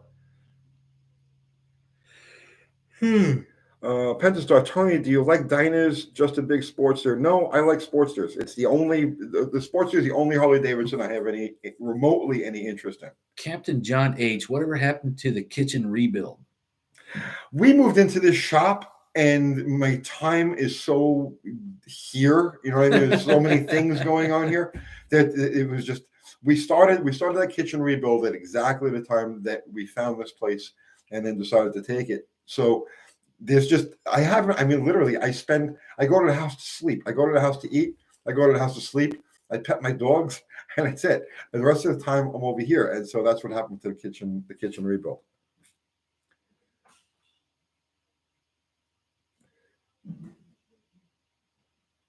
Captain John H. says, when I flew radials, I never trusted an engine that didn't leak.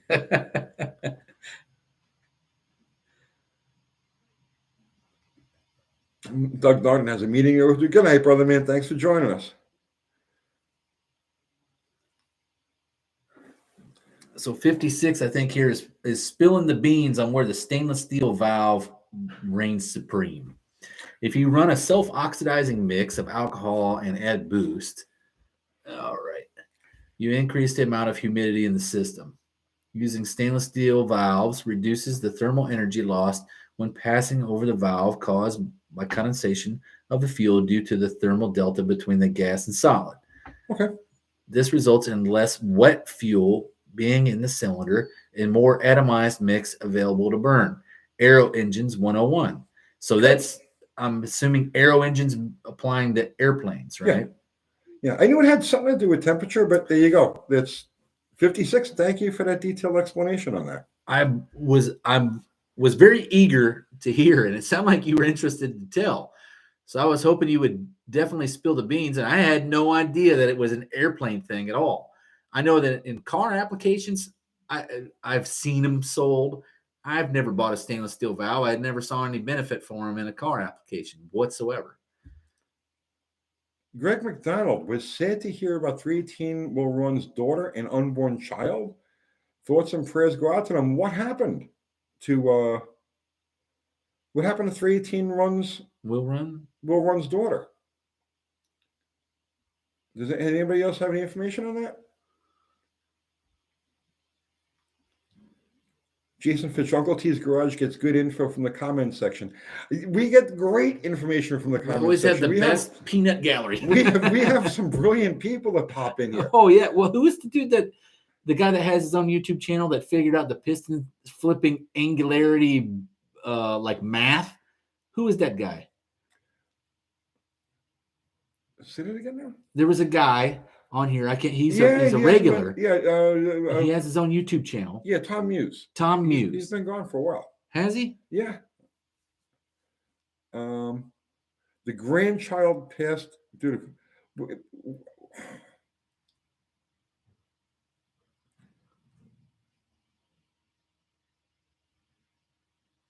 how did the grandchild pass?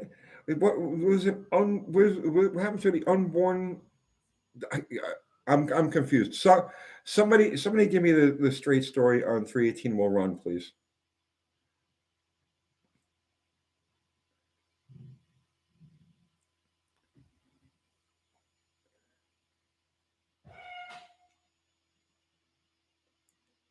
In the meantime, Joe in Michigan, opinions on thrust mains at the center of the crank opposed to the rear. I prefer them at the rear. Which engines have a thrust main at the rear? Oh, wait. Not the center or number 4. Okay. 3 or 4, not at the not the number 5 count. Okay. I prefer the thrust as close to the clutch action as you can get. Okay. I just had never seen a thrust in the rear. I mean, I know it would work. Right. No. What I mean is further back. I'd rather have the thrust further back than in the middle or.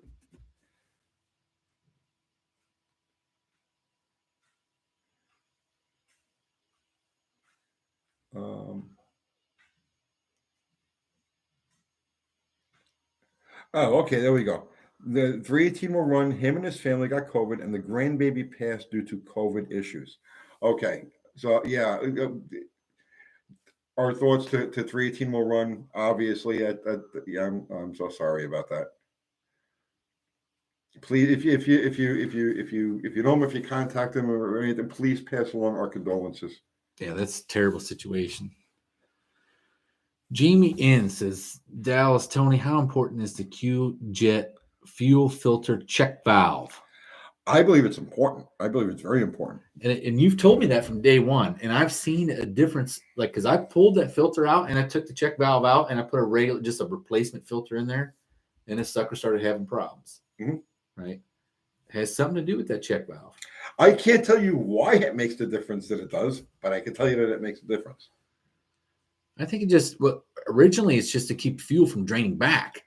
That's what I think. So it's easier start, right? But I think it has something to do with the methanol fuel.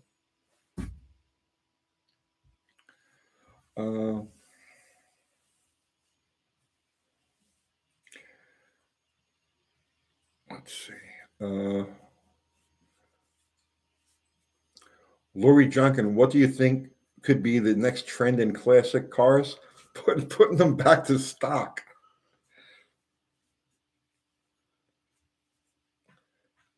Roy Ferntop says, can you recommend a cam to advance a Smog 318 to normal power? Well, you can try just advancing the cam that's in there.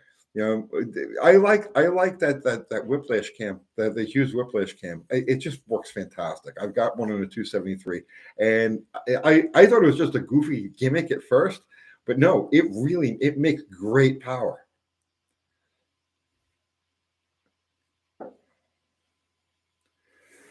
Jason Fitch, why does it take 90 minutes to do a water pump for a customer, but it takes you a day to do your own? I mean, while I'm here, let's get new bolts and paint and all this crap. I've got my water pump on my XJ has been the one I drive all the time, has been leaking now for a month, and for the last 3 weeks, I have a brand new water pump sitting in a box on the passenger side floorboard, and I'm like, I got to get to the shop and I got to change this, and it never happens. It's like, how long? It's Murphy's Law.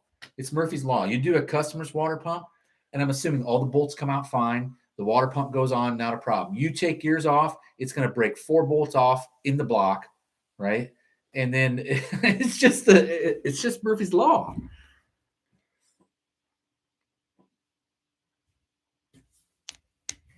The Lunati Voodoo cams, yeah, we like it. Well, it's the same. It's the same basic thing. It's the same basic thing. They're just cams with very tight LSAs that are ground a bunch advanced.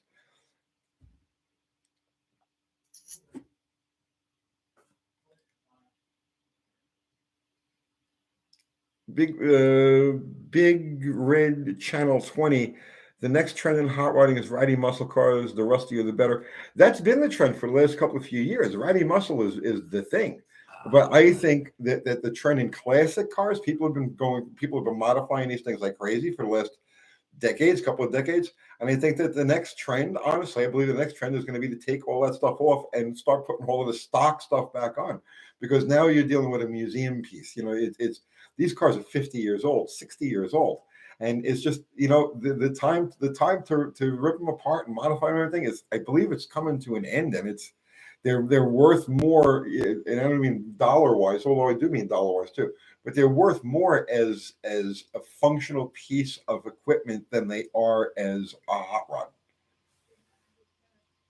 And it's been that way for a while, actually.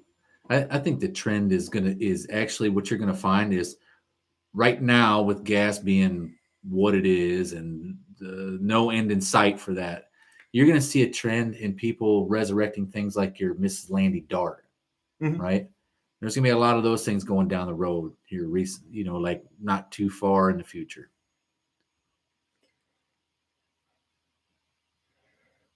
John Wilburn saying, I got a replacement transmission and left it in the trunk until the old trunk completely took a dump. I mean, and changed it that day at the shop. Yeah, that's kind of the way it is.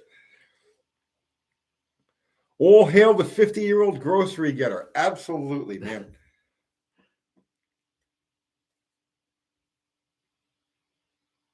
Eugene Bryant says, I don't care. Let the next guy put it back to stock.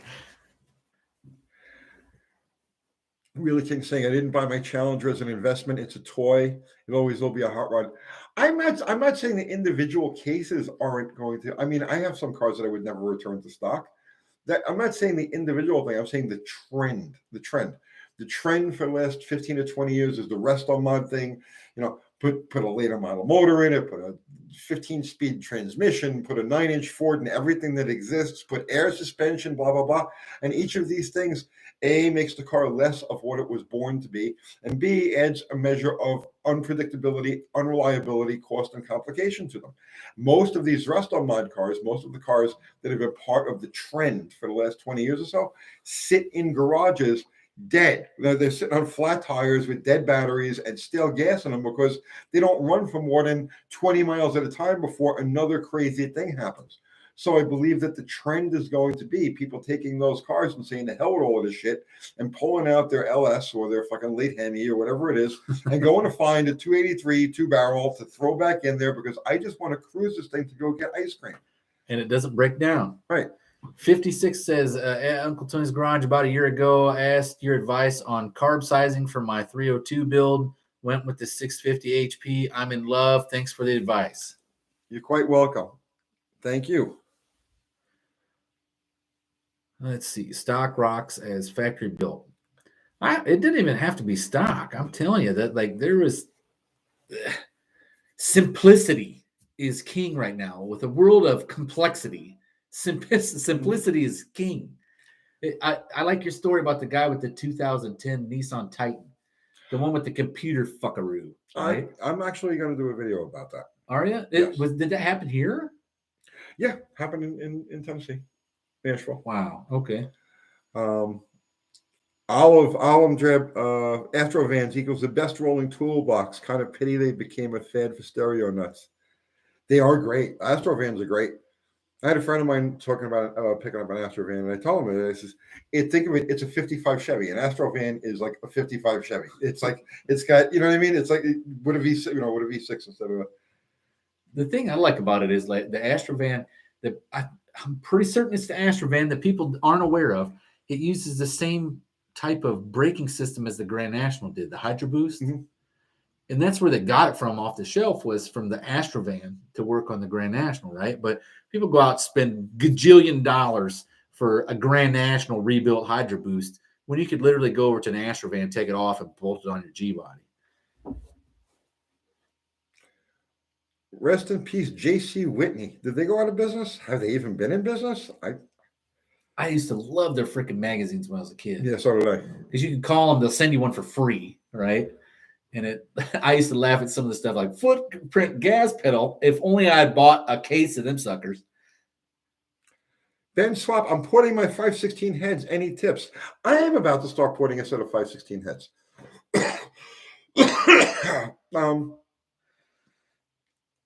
Any tips specific to the 516 head?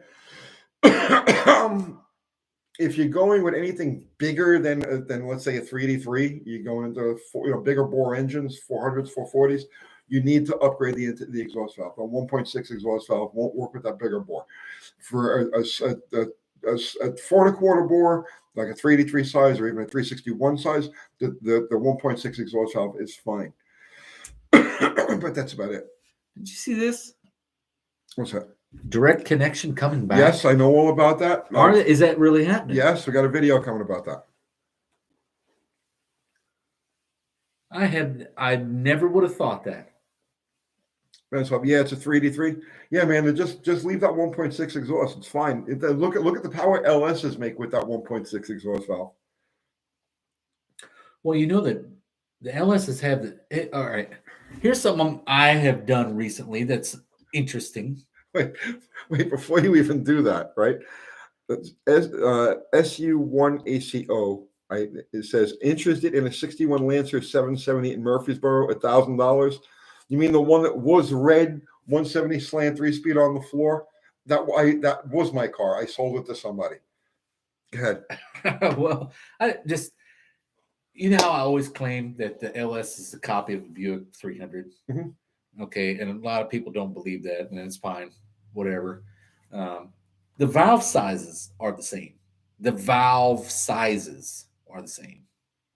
So, just food for thought. Suak, yes, I nearly bought it recently. Yeah, I sold it to this guy that we used to call Wild Bill, and he used to help me out. He was Wild Bill. Jesus Christ. Oh God, I can't even begin to explain this guy. So I had to let him go. I had to let him go because he was doing stupid things. Lee? Huh? Lee? No, there was a different guy. This is Wild Bill. So while I sold Wild Bill, and when I sold him, I mean, like I gave him to him, right?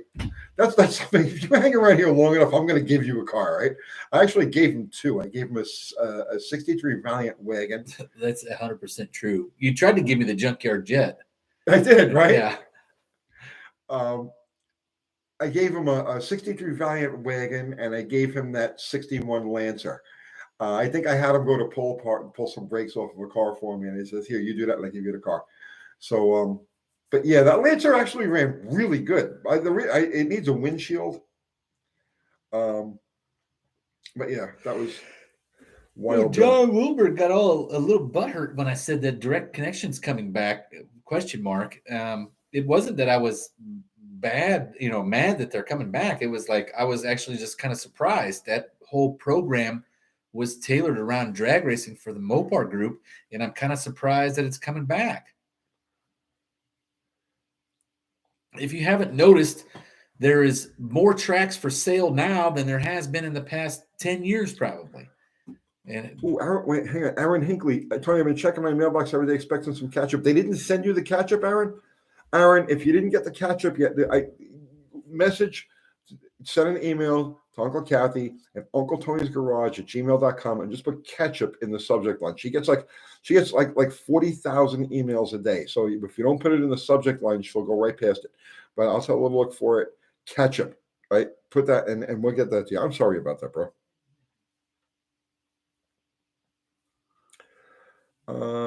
Danny Boyd, supposedly Cletus is buying Bradenton. Okay. Art Really? Malone owned it. When last time I was there, Art Malone owned it. But I don't know who owns it now.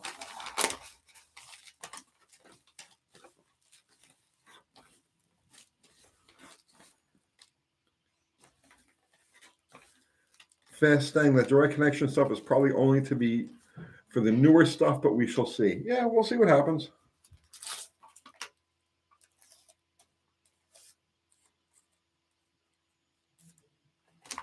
direct connection is more popular than Mopar Performance?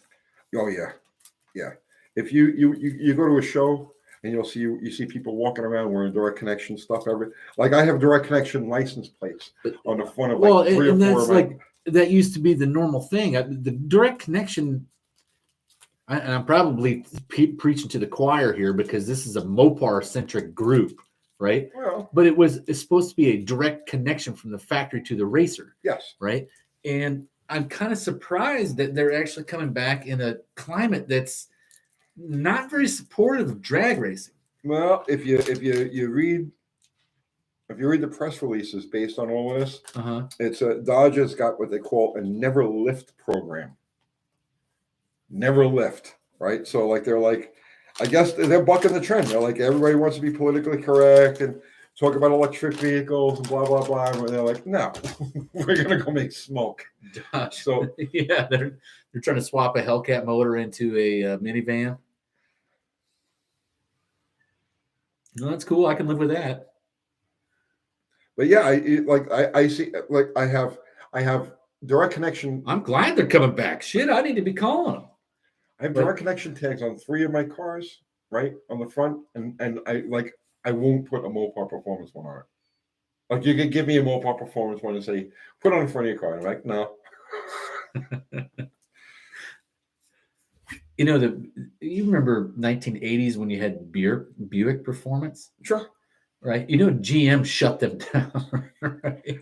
Oldsmobile was the big thing, man. It was crazy. Oh, man. But that was a lot of that. You know what was cool about them? That DRCE, the drag race competition engine, was built by essentially Warren Johnson and Oldsmobile, right? That's how they came up with that 500 cubic inch DRCE motor. Well, I was working for Jerry Caminito, and he got a free Olds Cutlass body from them. Did he really? Yeah. Need metal. Thank you, sir. A 10-mile ride on a good running iron head is like Prozac, hard to explain. I agree with you. I rode it around just the parking lot for a few minutes this afternoon. And yeah, man, I agree with you. There's nothing like an iron I'll head. take that if you want to give it to me. Adam White has to poop again. Well, you go, Adam. Go poop. Wild Rose Garage says he's the only guy running an Olds at his track. Is it Olds powered?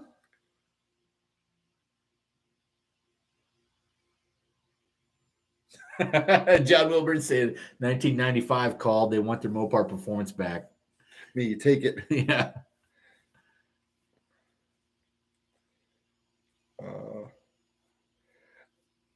Adam White. Yeah, everybody is supporting your pooping, Adam.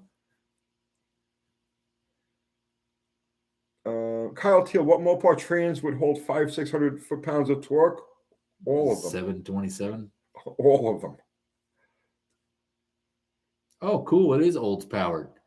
Well, good for you, Wild Rose Garage. It doesn't happen often. Usually, I go to the track quite often during the race season, and I'll see a handful of Oldsmobiles, a smattering of Oldsmobiles, and the majority of them are big block Chevy powered. Fast thing, I used to know a guy who raced a Dodge Intrepid RT with Mopar Performance stickers on it. Those were good driving cars, man. They were weird. They're extinct now, but they were really good driving cars. The 300 M's, were those the same body style, right? Yeah.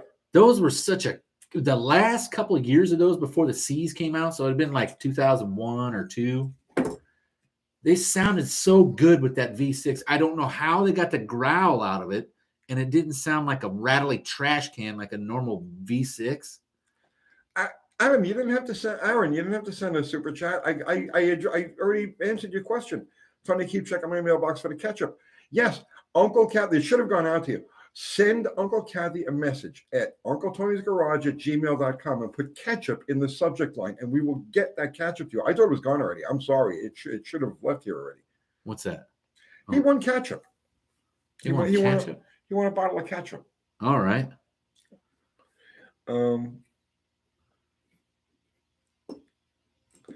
Jason Fish, those Intrepid engine setups suck. Special tool just to change the belt.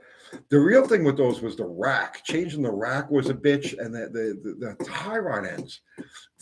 Just everything was That cab forward design. Isn't that what that was? Cab forward, man. It was rough. It was a rough thing to work on.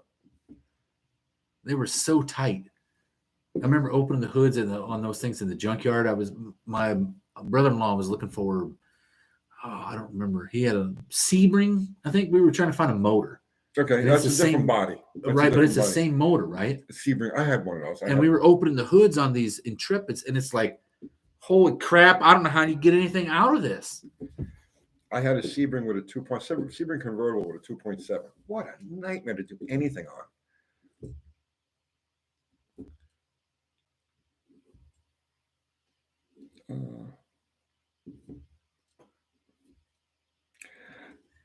David Jaska, I've got a mid-80s 318. When does a harmonic balancer go bad?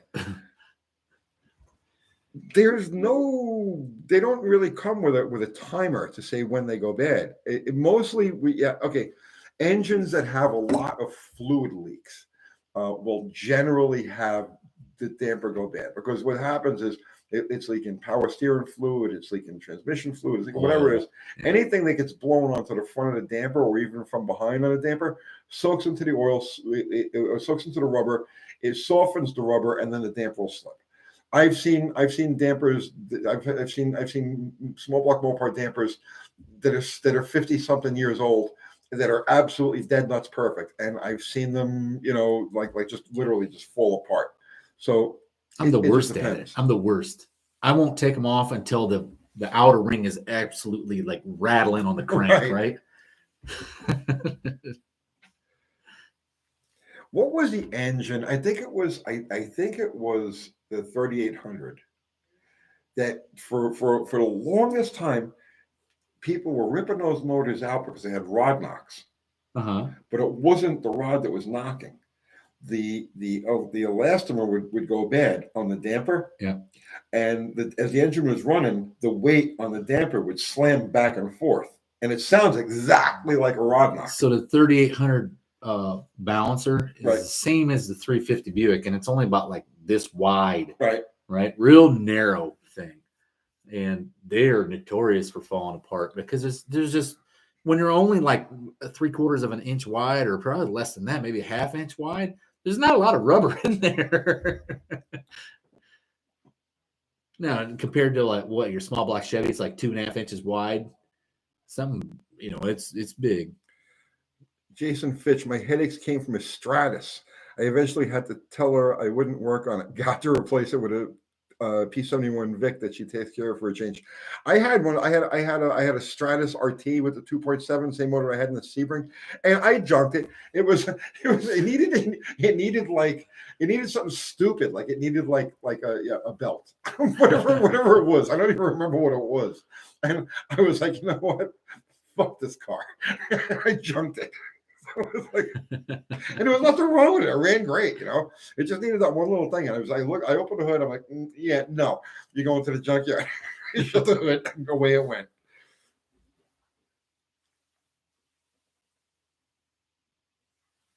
Nashville Cars and Coffee, gonna see you there someday? No. Maybe you'll see him. No, that's just not my crowd. It's Yeah. not my thing. I'm an introvert, man. I'm you know. Yeah. Jason Fitch says he would burn a Stratus to the ground over a belt. Yeah, well, I'm telling you, whatever it happened to be, I don't even know. It was just something stupid and minor, and I was like, no. The Goodbye. left blinker is not working. Junkyard.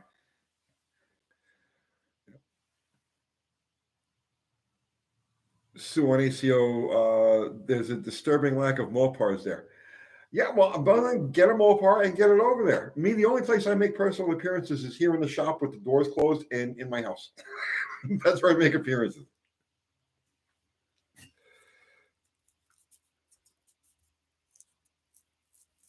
Troy Miller, simple is key. I'm tearing out all the TPI style TPS aftermarket fuel injection out of my 88 Firebird for a carb. If I can't turn it with the tools on my bench, I'm going through, let's go analog. Yeah, absolutely. Absolutely. Probably run just as good. Mike Batista wants to know, when will Volares be worth big money? They're getting there. They're going up there. I'm seeing them for Volares and Aspens are starting to appear now. Like, you remember that? Was it you? I sent you that picture of from the drag strip in Northeast Northeast Dragway in Hertford, North Carolina, where I had the Aspen wagon with the wood paneling on the side, was running like 640s. Yep.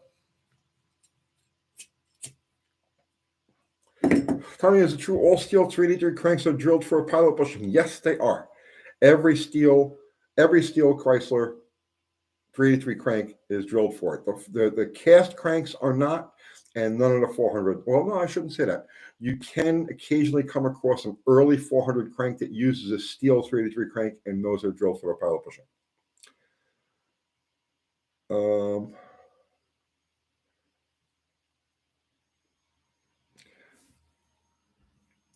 Jason Fitch, not all people understand. Introverts can pretend to be normal as long as we are getting paid to do so. Otherwise, piss up or rope. I'm busy being left alone. You hit it right on the head. You're exactly right. I can play that I'm not an introvert long enough to do a YouTube video, and then I go right back into my own like quiet private space. Right. You know what's funny is like we're both kind of the same way, and I don't really message Tony or call him all week, and then on Wednesday I'll be like, I'll send like one text like, "Hey, we're still on for tonight." Yep. Okay, that's the extent of our conversation the whole week. That's unless there's like something we're working on something or planning on something together. But yeah, that's the way I am. My phone stays, the ringer is off.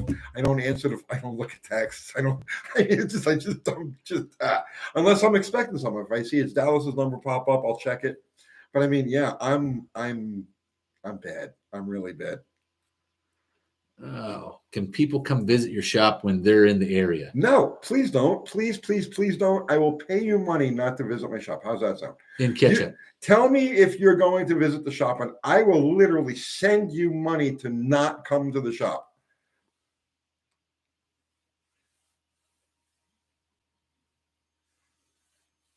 The new Jeep Wrangler 4-cylinder turbo goes like hell.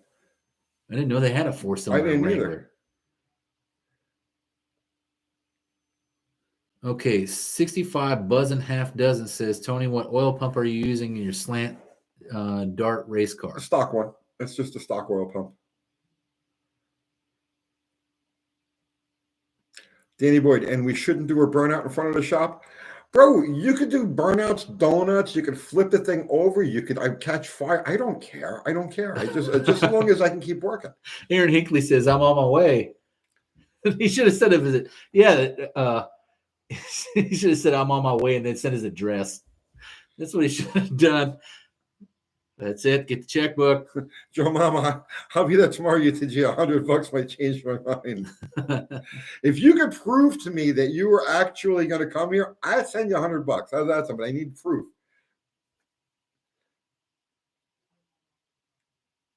How much money are we talking?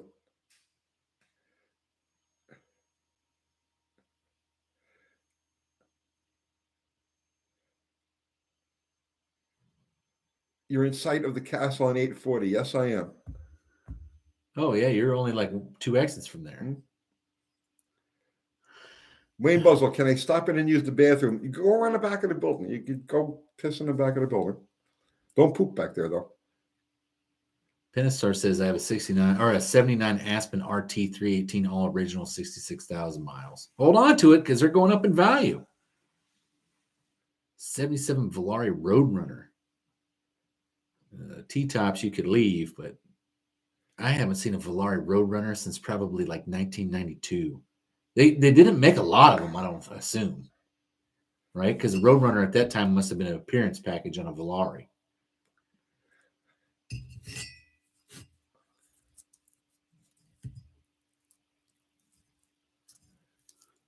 Chris Cope, I'd love to just take a week. I've got vacation time to help out in the shop. I've been a shade tree since I was 7 or 8.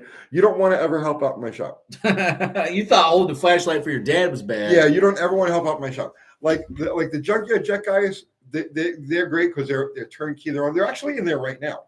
They're working on whatever they're working on. And as soon as we're finished with this in a few minutes, we're going to go see what's up with them. But yeah, they're great because they're independent. They're working on their own thing. They're doing their own thing. Dallas comes by. He works on his stuff. He doesn't, you know what I mean? It's whatever it is going to be. That's fine. You know what I mean? My friend Al, he comes by. Al knows, like, just don't talk to Tony, right? So especially if you're working on something. I don't try to talk to you at all if you're working on something. Right. So these guys are fine because they're all independent and they don't, you know what I mean? But if you actually have to interact directly with me, I got to tell you ahead of time, I hate you. Go away. Does that make any sense? It's just like you don't ever want to try to work for me. Sal Dada says Mopar 265 Hemi inline 6 would be build would be cool. And we've said this at least 100 times on this exact Wednesday night Tech Talk live show. Send us a 265 Hemi and we'll build the shit out of it. Wheelie King, introvert here as well, big time. Would still like to meet you. But I get it. I hate when people show up at my shop. Unfortunately, I have to entertain a lot of the customers. Ask next time Uncle Kathy is on here. Ask her about how I was with customers. Okay, with my car customers, because I would literally hide. Okay, I would literally and it's not like I had anything to hide or anything like that. I mean, okay, so you brought your car in for a tune-up or brake job, whatever it was, right? And I did it. I did it, and the car's fine. Everything's perfect. But I don't want to. I would literally go hide, and she would have. I can remember jumping behind furniture, right? Like I'm serious. I'm just you have no idea. Just because I dread the chit chat, like okay, more than flaming death, I fear chit chat. Does that make any sense? I'll give you a perfect example, and some of you even saw it. All right. We went to the Slanted Nationals. Tony shows up and parks a mile away from everyone. Everyone. There isn't one car on the property remotely close to him. It's the truth. Anytime I go anywhere, I look to avoid. I park as far away from everybody as I possibly can.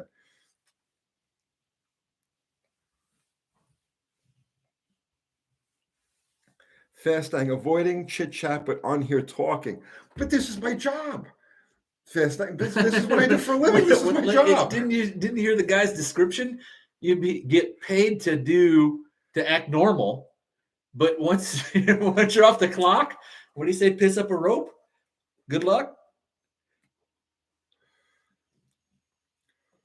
Danny Boyd says, but that just draws more people when they see it. I know.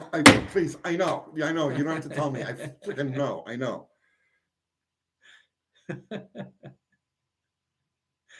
Joe Brennan, I'm such an extrovert in live streams because Joe, this is my job. Well, there's only 2 people in this room. There's literally only 2 people.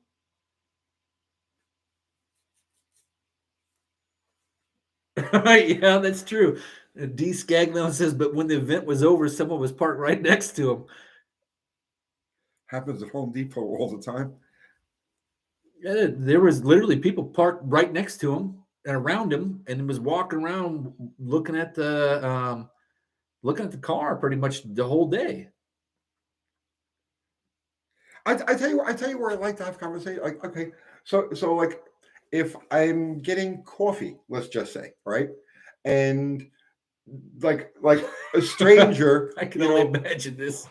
No. I like having conversations. I like chit chat and small talk when it has nothing to do with anything I have any area of expertise or interest in. All right. Well, no, when you said that, I started getting like this mental picture of you standing at the racetrack getting a cup of coffee with another guy over here making a cup of coffee as well, right? And he's like, "Nice day," and you're like, "Yep." And then that is the extent of the conversation, and that's your idle chit chat that you love. No. Yep. Well, okay. On the way here, I took a break and grabbed some coffee. I was at the racetrack, and one of the girls that works there, right? She was telling me she was goofing off, looking at her phone. She was chuckling, and she was watching TikTok videos. And she doesn't know I do YouTube.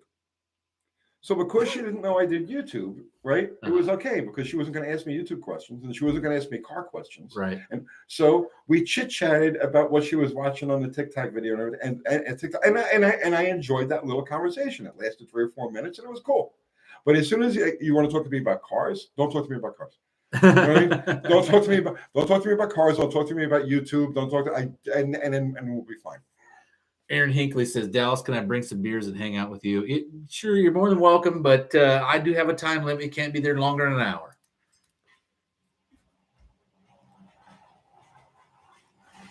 All right, well, it's 2 hours, folks. It's been 2 full hours of extended, I don't know, Tony and Dallas tech talk. Yeah, talk to me about cheese. That's fine. Yeah. So where are we at on this mozzarella car? The mozzarella carp? No, it didn't work. It didn't work. But we're gonna. I can't talk about it now. I can't spill the beans now. Captain John H. Thank you. Found you during a medical vacation a couple of years ago. Your do it for nothing philosophy was my inspiration for buying an '83 F-150. That's not my daily driver. Roll up your windows. Hey, roll up your windows. Thank you, Captain John. Man, Fubar's putting up my link already. Well, thank you, Fubar. Go over to the AHRA online page and then buy some merch because there's a link over there on eBay. It takes you right to our eBay page, or get yourself a membership. We gotta try to do something for the Slanted Nationals next year, and every dollar counts for that stuff. So, dogs eating cheese. Fubar just put the link to our merch. Thank you, Fubar. So we're over 2 hours. Or Fubar can put the link for my new channel. Can Fubar put the link to his new channel? Oh my gosh. Dallas, when are you going to buy one of these tracks? Dude, I don't have that kind of dough. Oh, look, you texted me. You got it figured out. You'll be here by 7. That just came in? Yeah. No, that's why I just checked it now. Oh. Yeah, but that's a text from you. John Wilburn gave you $3.11 for a tarp to hide under. All right, well, it's time. It's 2 hours and Fubar, what is it? Oh, Mr. Rodder's Neighborhood on YouTube. John Wilburn sent me $3.11 for a tarp to hide under. Right. Well, now it's time for you to go hide under a tarp. Oh, freight tarp. Yeah, I doubt it. I doubt anybody can find it. I'm gonna have to paste the link up here myself. I tried looking for it, and I think choosing a name like that might have been my own worst enemy because I type in Mr. Rodder's Neighborhood and it pulls up 4,000 episodes of Mr. Rogers' Neighborhood. And you got to try to sift through every single one of them. All right. Well, I'm going to go crawl up under my my rock for the evening or for the week. So if you guys want to check me out, I'm on a YouTube. I started my own YouTube channel called Mr. Rodder's Neighborhood. So yes, so obviously go check that out. And the AHRA Drag Racing History channel. Yeah, we're going to get one up. We're going to get an episode up sooner or later once their schedules match up for, I really like the idea of the exhibition cars. We'll do that. We'll do that. I think that one will be fun. All right, guys. So that's it. John, Ari, Fubar, Zero, my mods, my awesome mods. Thank you so much. Everybody contributed with Super Chat. Thank you so much. Greatly appreciate it. And we do this at the end of every show. Thank everybody. Yes. I think I'm going to put a message out here. A quick, easy, simple one. Grab the kid down the street. Well, don't do that. That's creepy. Yeah. But as the kid's walking by thinking about Xbox or whatever, show that young man or young woman or whatever how to weld. Show them how to Yes, use just nuts and grab a bolts. random kid off the street and teach Tell a them you little got candy in bastard your how to garage weld, right? and show them how to weld.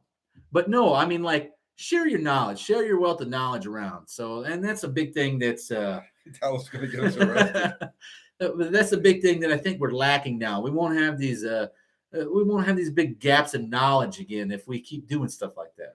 So show your nephew, show your own kid, show your granddaughter, whatever.